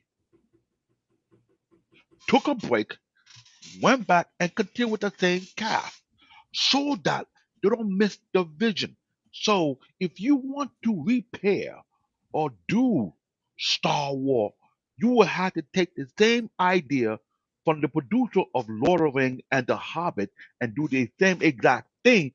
But what you may have to do is get a new set of cast who is willing to grow up with the franchise, which is similar to what the what is it? Not The Hobbit. What do we call it? Talking about Harry Potter. Harry Potter. That lady did a master class. She got the cast that she need that will do the whole entire franchise from start to finish. And let's be real, the movie franchise never failed, did it? Yes or no? Tell me the truth. Well, the movie, The Harry Potter franchise never failed. Hang on, David. I'm answering your question before you cut me Okay. off again. The Sorry? first three movies were great. Hobbit was one of the worst movies in a franchise. The show was the worst show ever. There's your answer. The show? Okay. The Overall- first three movies: Fellowship, not Twin Tower, Two Towers. Is it right? Am I mistaken? No, I'm talking about Harry Potter. Oh, Harry Potter. I think they're horrible. All of them. The whole thing was horrible? Whole thing is fucking horrible. I think it was the books were different versus the movie. Because the books. maybe it was horrible on the US side, but it was great on the UK side.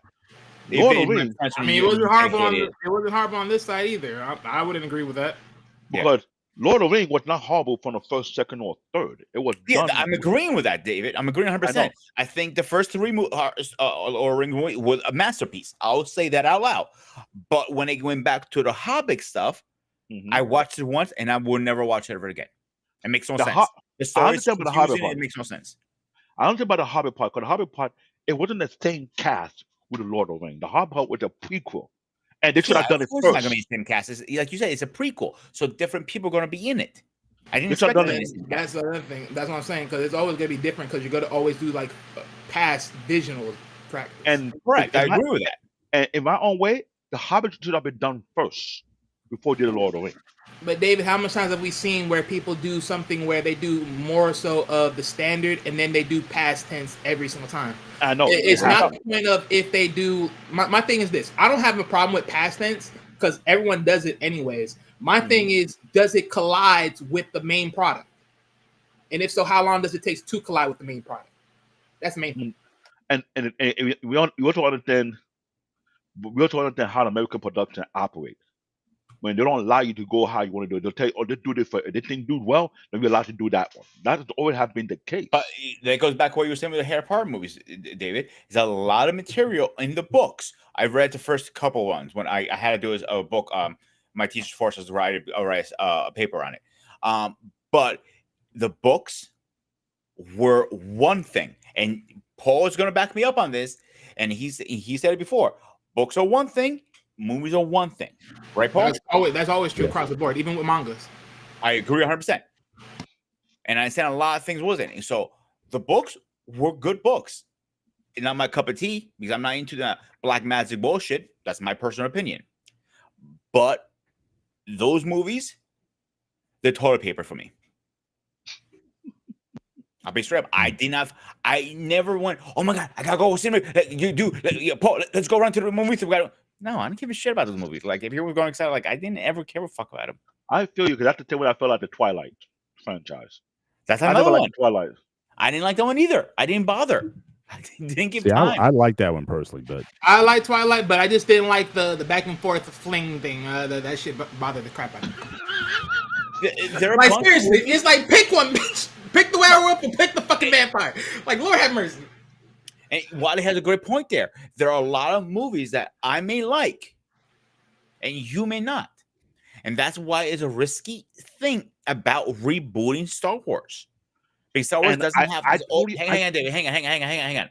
This ultimate universe, you can like, okay, let's switch gears. Let's go to Universe 2.0. Versus with Marvel, you can go Universe 2, 3, 6, 99, 80, whatever, like they're doing now. They know they fucked up after Endgame, and they did a horrible movies afterwards. Even the last Fantastic Four, it wasn't a bad movie. I'll be honest with you guys. It was a decent movie, but it wasn't a up to level what we were used to. No, Like, here's the problem. Here's the problem with let me that. finish. Like I liked all the movies up to Endgame. The only one I would give a little shit to, it was Iron Man 3.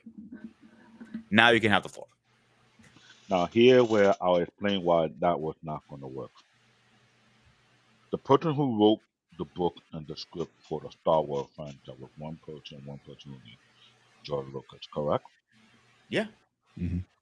In the DC and the Marvel universe, we had multiple writers making different versions of the particular character.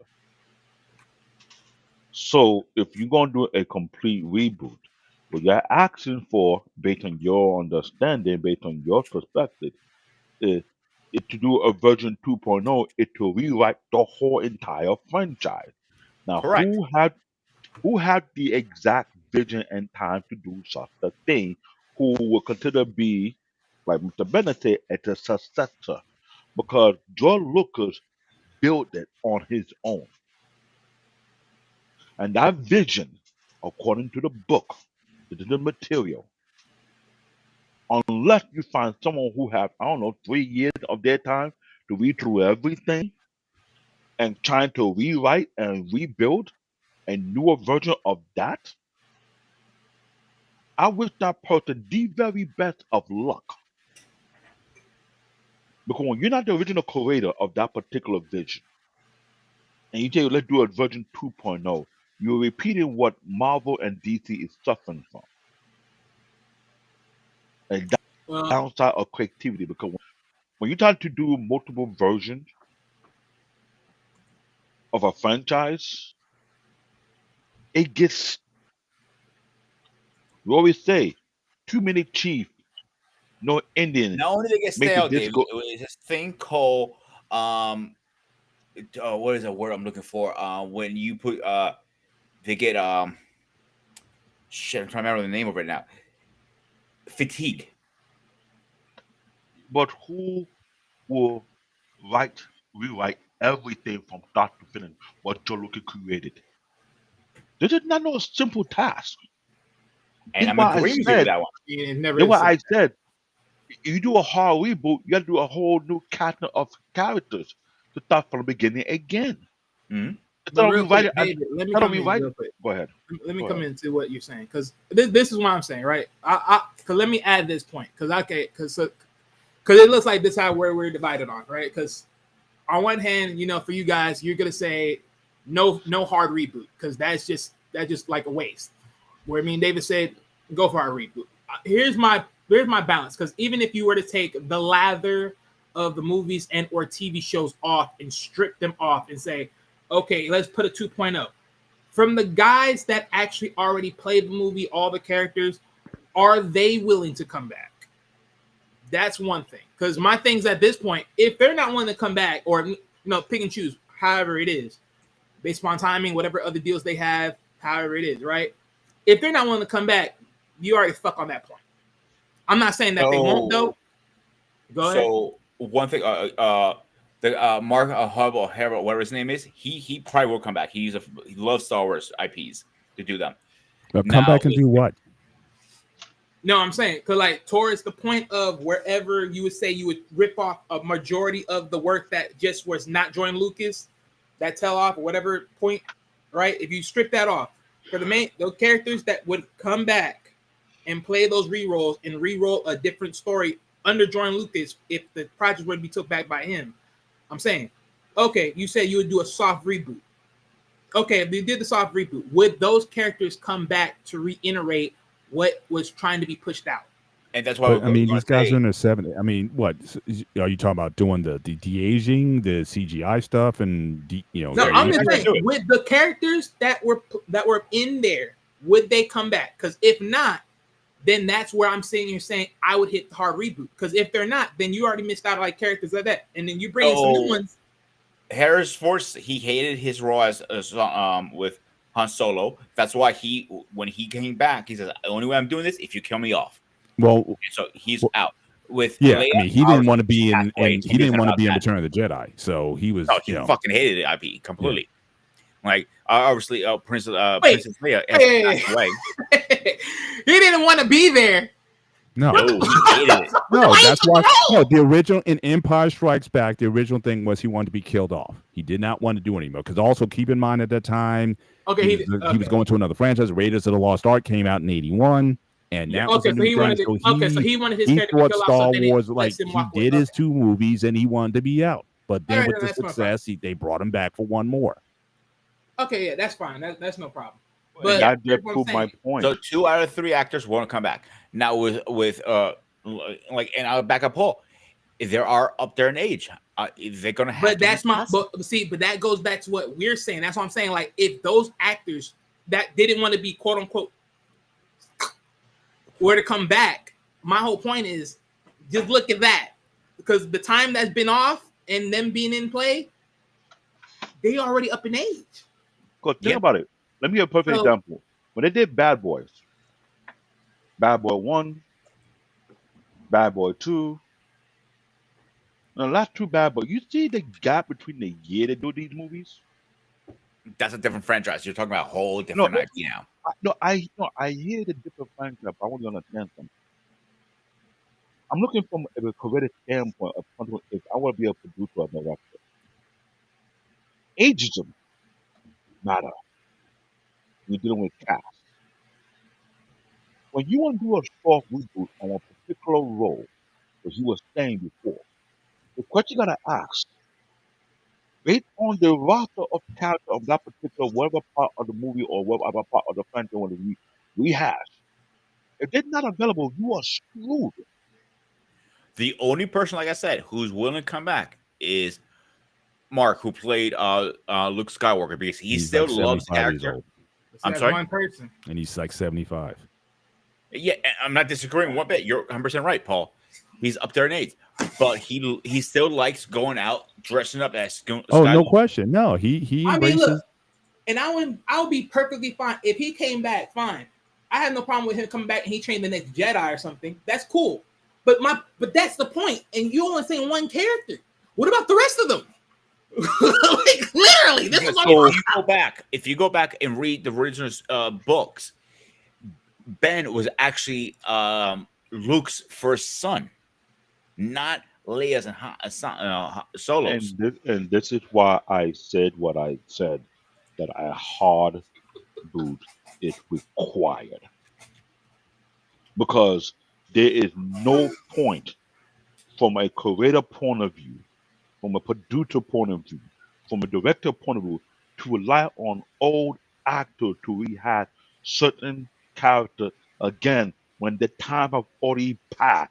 This is why I mentioned Bad Boy franchise. America have an issue of doing timely sequel when it need to be, and they wait too damn long to the point whereby it becomes troublesome. This is why the Japanese. Maverick is a good example. This is why the Japanese industry are whooping American ass in that aspect of it. But let's be honest though, CBN. But David, even though with that same sets, yes, they're whooping that ass, but that's comes with a price because now we'll look at their health. The problem is with American continuity is they have a whole team, yet all this with a whole team, and you can't even get the production as fast as it should be. Whereas someone that's by themselves and then have the editors amongst the studio, they're doing way more work than you, and they're suffering. Wally had a good point there, and they hear they have a union and laws. They say they can't only work so many hours, so many this, so many that. They don't have a union over in Japan like that. And I totally get that part. This is why I mentioned the Lord of the Rings franchise. When they did the Lord of the Rings, they had that crew for a good 3 year plus together to work on 3 projects within a year each. You may have to do the same exact thing with the Star Wars franchise, meaning there had to be a contract signed that this is how we're going to build this thing. We're going to build All right. these Sorry, go ahead. projects. And when we're done with one project, the limited amount of break we have is 3 months. Allow you to breathe before we come back, and we'll continue on the next project. This way, there's not too much of a gap in between the project and production.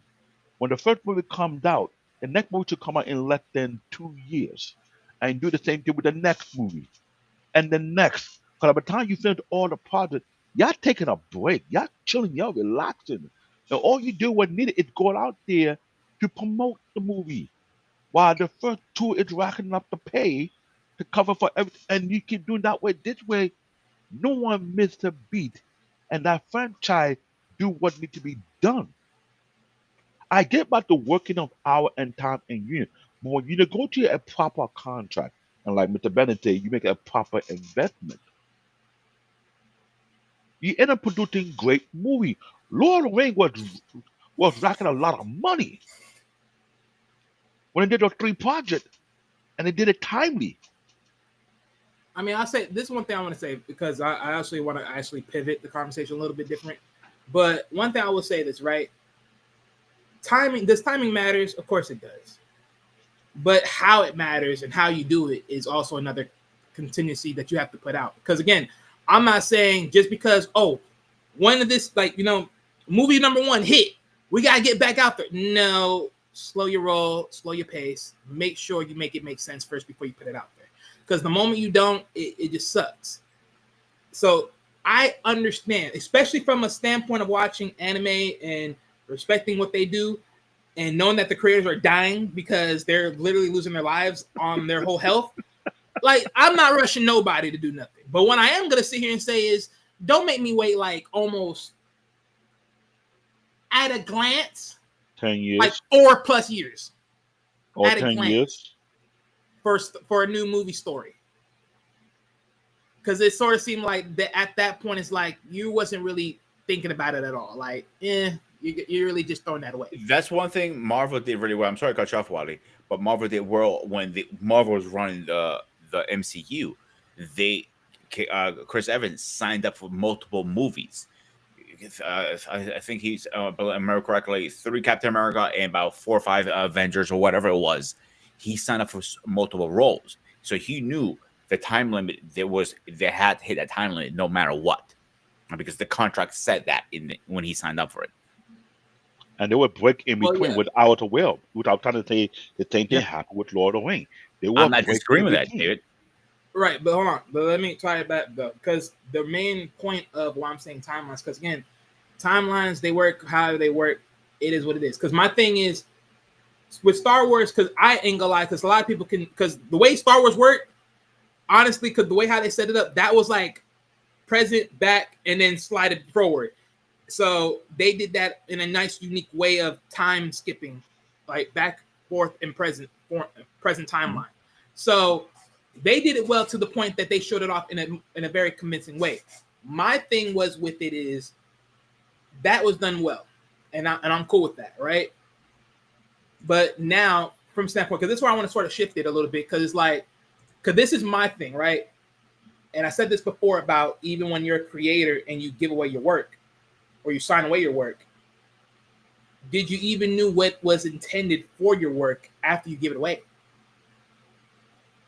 And that right there for me is like, if you gave away your work to somebody and you have no idea of intentions of what they're planning on doing with your work in any way, shape, and form, why give it away? Because you pretty much just put the knife right in the chest and say bye-bye. And that But right that there, wasn't the plan, though. Again, he went, from what I understand, he went into the deal with the scripts, with 7, 8, and 9 ready. It was under the pretense that they were set. Now, was that in writing? Probably No. But he went into it with that understanding. But see, that's that bullshit. I'm sorry, that's that bullshit. When are we gonna start taking things serious where we say, "Hey, okay, cool, I get that. Thank you. Give me in writing." I'm No, not disagreeing with you. I'm just saying your initial promise is like your initial statement was, if you don't know if they're going to have a plan for your work. Now, again, keep in mind, the person who negotiated the deal was Kathleen Kennedy, and she sold them on, yeah, they intend to do your work. So again, I put, certainly, could he have been more forceful in terms of insisting on that? Yes. I think she betrayed him. I think there's a lot of blame, I guess, to go around. And the fact that he didn't have, like I said earlier, he did not have a natural successor in the preservation of the property. There's a lot to go around. I'm not saying he's not blameless, because like I said, as soon as he sold it, he said, and he found out, he's like, oh yeah, that was a mistake. But he was so fatigued from the fan base, and he was like, y'all can have this. I'm done. I don't want to deal with the criticism and whatnot, and they forced him out. and Mr. Bennett, when you said that, I was saying on the live here, Wally, this is why the creator and the writer of the Bleach franchise say F the fans. David. But here's my continuous. Well, first and foremost, hold on right there. But okay, so Paul, so you said that Lucas got tired of the fan base. Oh yeah. Well, what was exactly was being mentioned amongst the fan base that everything that you could possibly mention, how horrible the prequels were, and now it's funny how history is such, how the prequels were so great. But at the time, he was getting trashed. I was there. You remember? I don't know how old you were. I was old enough to know the movies. And he was getting trashed. Everybody. Jar Jar Binks was the worst character of all time. Okay. Hayden Christensen, the Jake Lloyd. The guy is a mental case right now because the fan base, guy couldn't go to school. The guy was dysfunctional. A kid. Okay. You had Star Wars fans coming after a kid. What in the world? So I'm just saying. I'll give you an example. The venom was, hot. Well, okay, forget wait. the universe. Forget Darth Maul. Forget the double-sided lightsaber. Forget all of that. Jake Lloyd was awful. Jar Jar Binks was awful, and they couldn't get over that. And the guy got roasted. Okay, so this is where I'll sit here and say this real quick, because this is where now I want to visually change the conversation. If that's the case, this is why I'll say this, right? Now, David, now you were trying to talk about Tate Kubo, about his commentary. And let me tell you about some Tate Kubo. Fuck no. Look, I said this once, I'll say it again. Constructive criticism matters. It matters. Listen. But what I'm saying is this. There's fan bases that are dumb and stupid, and then there's fan bases that actually care. No, I'm saying if you are an artist, I think your attitude also should be middle finger to everybody. If you don't like my product, you don't patronize. But that's what I'm saying. But again, hang on, constructive criticism is only valid if you ask for it. If he was feeling people saying, "How can I make Star Wars better? What kind of stories you like to see?" Fine, you want to give your input there because you asked for it. Right, but what I'm saying is this, David. Okay, go ahead. If you're trashing it, nobody asked you. It's either look, spin the box over or not. You got people saw the movie 4, 5, and 6 times, and each time they trashed it, but you went back 4, 5, 6 times. No, and I hear all that, but what I'm saying is again, this. I'm not. So again, I think again when he came out with the special editions, the fact that he changed the scene where Han Solo shot Guido, he made Guido shoot first. They were trashing him. People hadn't seen Star Wars in the movie theater in 20 years. Brought it back. The lines, I was there when you went to the movies and lines were around the block trying to get into the movie theater to see it. Star Wars was back. The magic was back. People were wait for hours to get into a theater to watch Star Wars again. It took you right back to 1977. And they trashed them for that one change in the scene. That's all you heard about. Hand shot first. That was a meme going on for years. So my thing is this. I mean, I agree with you. He should have been more like, F you guys, I'm going to do what I want to do. And if you don't like it, don't patronize my product. If you would have came out with a statement with that, I would have approved that. And no, I had no issue with it. But the guy was constantly being, for all the work that he put in, his own money to make this franchise, and you got these it's like smart marks in wrestling, right? You got all these smart marks who think they know more, trying to tell him how to do his product. And after a while, he just said, F it, I'm out. See, Wally? And now you got all these people talking about how great see the Wally prequels nothing, were. David, because I'm still gonna go in. So, David, let me ask you something. How do you feel about WWE's work right now? Thank you. That's one point. So I'll back up, Paul. Like when they did the Return of the Sith, I believe, with Revenge of the Sith. Anakin, Anakin versus Obi-Wan. That was one of the best fight scenes in the whole series. Back then, it was the worst scene ever. Don't get me started when they give me shit about using CG for Yoda. And all the crap that Hayden Christensen got when he came in for Attack of the Clones. Oh, he's awful. He's creepy. He's like the kid who played Anakin in the first one. That's Jake Lloyd. Like I said, the guy's got mid-ones. He's got an arrest record. The guy is Star Wars. Ruined his life. Yeah, because the last big movie he did was Star Wars. He did a couple, 1 or 2 after that, but they were no near Star Wars level.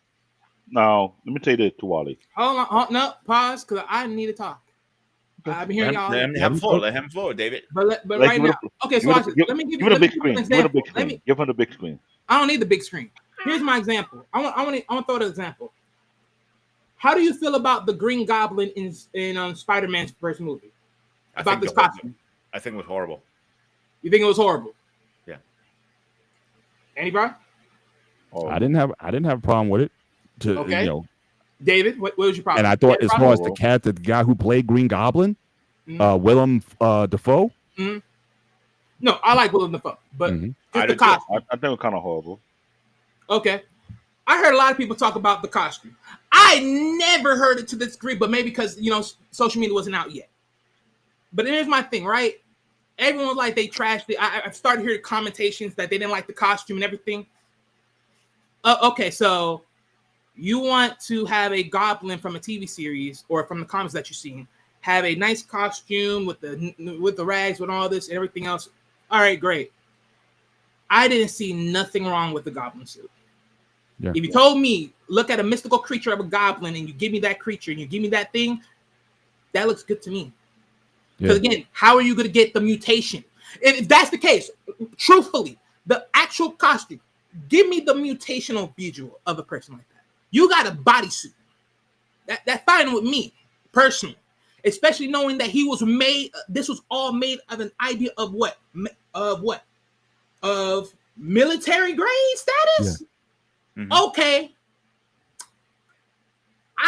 I look at this and I say to myself, someone will always say something, right? One way or another. But the thing is, you hate it to a point that you automatically believe it was that ugly or that disgraceful. I'm supposed to believe a guy that's a goblin in a freaking suit, like looks regular, was supposed to be scarier than the person that's actually in that fucking movie. If someone told me today, who are you more scared of? Who you were more likely to run away from? The movie version goblin or the goblin that was in that freaking comic book or in the TV series, in the anime series? I'm running away from that mofo in the damn suit. You got me messed. Absolutely. So what world are we thinking? Absolutely. Now let me tailor this back real quick. Okay, but this is the reason why I say this when it comes to fan base.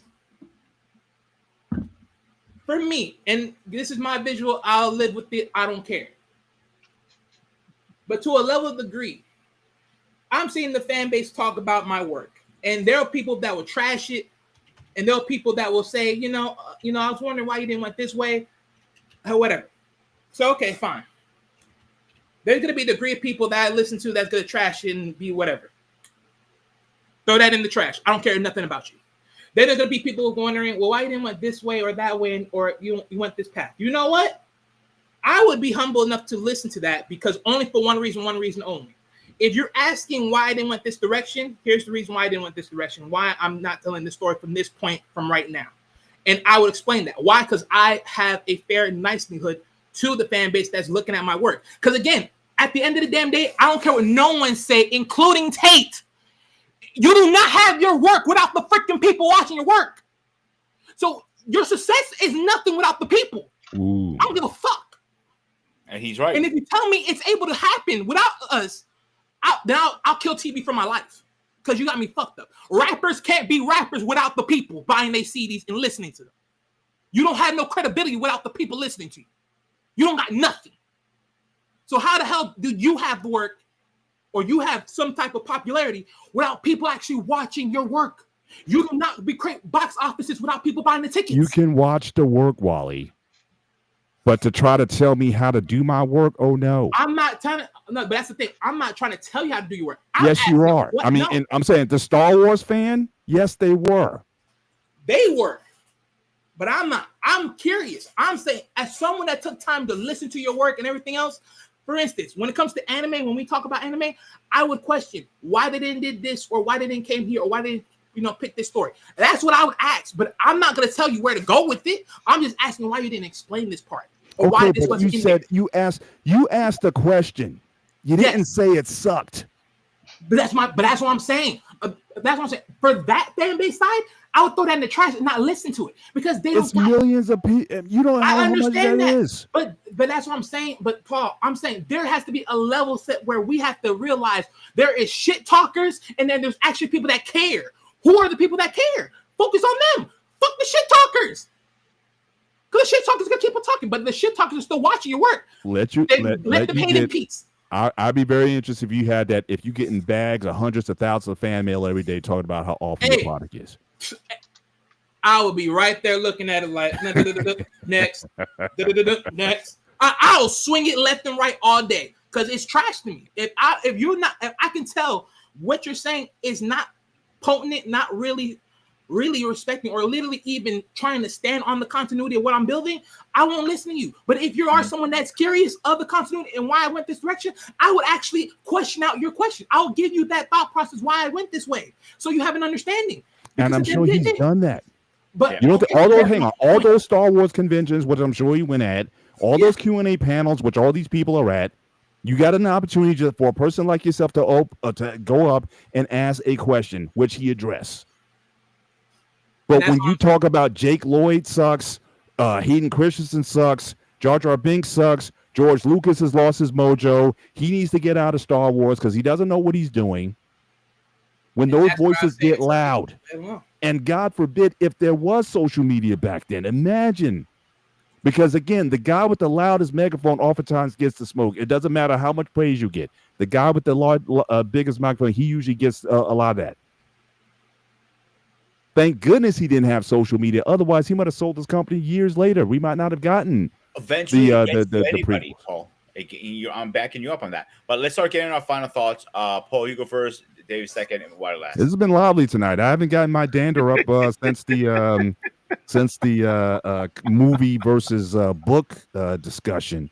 So I came in with some fire tonight. But yeah, but this, I will say that again, there's a lot of people who are to blame for the state of Star Wars that is in, including George Lucas himself, which he readily admitted.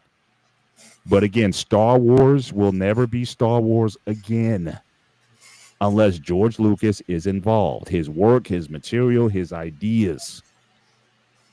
Disney can't do it. Kathleen Kennedy can't do it. Pick your director. Can't do it. I don't even know if his son could do it. But George has to be part of this mix and given serious autonomy and control, which he had to fight for years in making the original trilogies in order to produce what we got. And again, I just love the fans now who love episodes 1, 2, and 3. You were killing it back then. I saw you. I heard you guys. And it's just amazing. You just want to run away from history, but you can't. And like I said, that's why I'm a little bit bitter about this. I'm torn. Would I love to see Star Wars great again? Yes. But I don't think this fan base, there's a lot of segments of this fan base that don't deserve it. You got to live with what you made. Enjoy episodes 1 through 6 and Rogue One. And that's all for me personally for the rest of my life. If I never see another Star Wars movie, I'm good with that. Shout out to 1977. I was there. I was 8. And I'm good. But for everybody else lampooning for another one, I can't. God help you. So I'm good with it. Done. Hey, it's beer pour. I'll say this: I enjoyed this show. This is a good show that we had a real debate and we bought our two. I can't even say 2 cents. We bought a bag of dime and then some. But we'll talk. We'll talk. I have to agree with the Bennett. The fans pushed George Lucas to press the nuke button of the Star Wars franchise. And in some way, shape, or form, they are the reason why they forced him to sell his right to the IP. I think this is something we need to start carrying for every other franchise that have been sabotaged and looking why it was being sabotaged and see if it can be brought back or not. This is why when we do our Anime Unlock show, we're not playing around. We said in our own show, no anime is safe. So I'm thinking you might have to change the model for this platform on this show every Saturday. No movie is safe. No director is safe. No TV director is safe. No TV series is safe. If your shit sucks, your shit sucks. If your shit sign, it's shit sign. If it thing got issue, we have the right to critique it. I think this is how we want to have this type of conversation because if not, you're not gonna see the type of passion you see coming out of me, Waller, or Mr. Bennett. Because let's keep it real. There was a lot of bullshit that took place under the Star Wars franchise in the hand of Disney. Disney is the main culprit right here. Disney have lost its vision a long time ago, and all they've been doing is diddying up every IP, thinking how much money can squeeze out of it. So I'll keep it real. I don't think Star Wars could ever be safe again, or it could be done again unless you're willing to take that investment and do a hard reboot. And now Joe Lucas is old. How are you sure he want to come back from his retirement and do anything with the franchise? So that being said, I think we should have the next time we talk about Star Wars to talk about the funeral and lay this thing to rest because there's no coming back if you're not willing to do what is necessary needed to get it done. If you're not going to, then let it die out. Let it take its last time, give it a good funeral, bury it, and let it go. We'll talk. Because this is an excellent conversation needed to be had. And we have people speaking objectively based on the multiple angle why it failed and what could have been done to fix it. And then what I said, when you wait too long to fix this, it's too late. It had expired. The ship has sailed. What do you expect to happen? So I think the next time doing another talk about a movie or a franchise, we need to start taking roll our sleeve and be like, you know what? We'll see if we can criticize it or give it a pop when needed. If not, it's what it is. So this is Black David, aka Bearport, with my final thought. I'm gonna keep it in 100.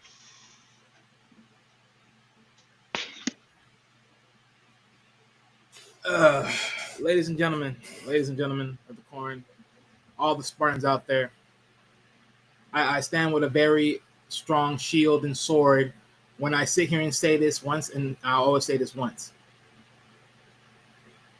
Just like these movies are important to be told by the writer and the authors of them, it is also very important of the respectable fan base. And if you're not respectable, get the fuck out of here, because no one didn't need your commentation in the first place. Literally, I'm gonna still stand on this to the very day until I die. I don't give a rat's. Like, no matter what, there is a balance to be had within these things to the very end. You make it, people watch it, people say yay or nay, people have something in the middle to say. Hopefully, it's respectful. And then, hey, look, we go on our merry day. But at the end of the day, no one is getting successful without people watching. But people ain't getting nothing if people ain't creating. Let people build, let people make their process, let people finish out the thing. Because if you don't see it in its full totality, because I'll say this, even when it comes to movies, even when it comes to TV series, you always got to watch everything play out to finally get that aha moment. There will be a moment where you feel like, oh, this is trash. But when they put that aha moment in there for you, and then you'd be like, oh, that's why that happened. Then you'd be like, damn, that's actually great. And that's the whole point. It can't be great until you let someone finish it out. So at the end of the day, to the question at hand, can Star Wars come back from the dead? Yeah. Just bring Loki's back in and let him retake his project. And let him have creative control. And then he needs to find a successor to keep the project going and let that person do homework by sitting there and look at all the freaking material, start to finish, to understand where to take it to the next generations. My commentary is done. All right, guys, thank you for coming on tonight. It was an interesting show. Where is my thoughts? I don't think a hard reboot is going to help. A soft reboot, I'm still sticking my guns with a soft reboot. Stop rolling your eyes at me, David. A soft reboot will definitely do justice, I think. But Paul is right. We scared away George Lucas. You had some incredible actors in the first three. You have even better actors from 4, 5, and 6. The fuck happened to the rest of the movies? Disney happened. Anything Disney puts its hands on destroys it. Look what happened to Marvel. Look what happened to Tron.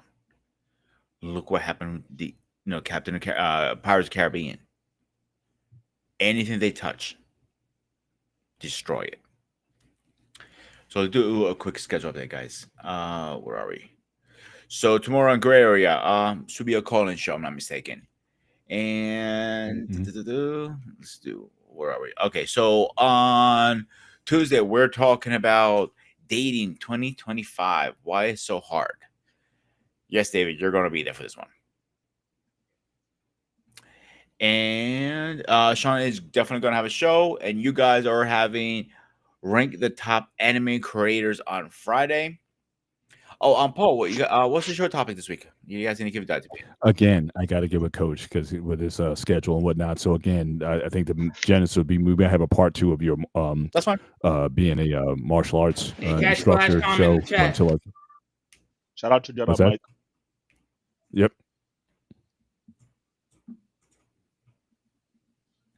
He made a video about this too. Okay, cool. Okay, so what's maybe okay, definitely gonna be a show. We're not sure what the topic is, so guys, stay tuned on that one. Like I said, they're talking about the top anime creators, and next Saturday we're gonna talk about Fox Kids versus WB Kids, the War of Wars. Accept that, guys. AKA the war of teenagers. Nobody can hear you, fighting David. in Put the your mic down. classroom or in the cafeteria over which was better, Channel 5 or Channel 11, right? Smash Mouth. Bink. Anyway, guys, this was Operation Hangout on the Spartan Execute Network. I am the Spartan. He is the president. Baby Groot. Bear paw. As always, guys, stay fresh, stay safe, and I'll see you guys on the next one.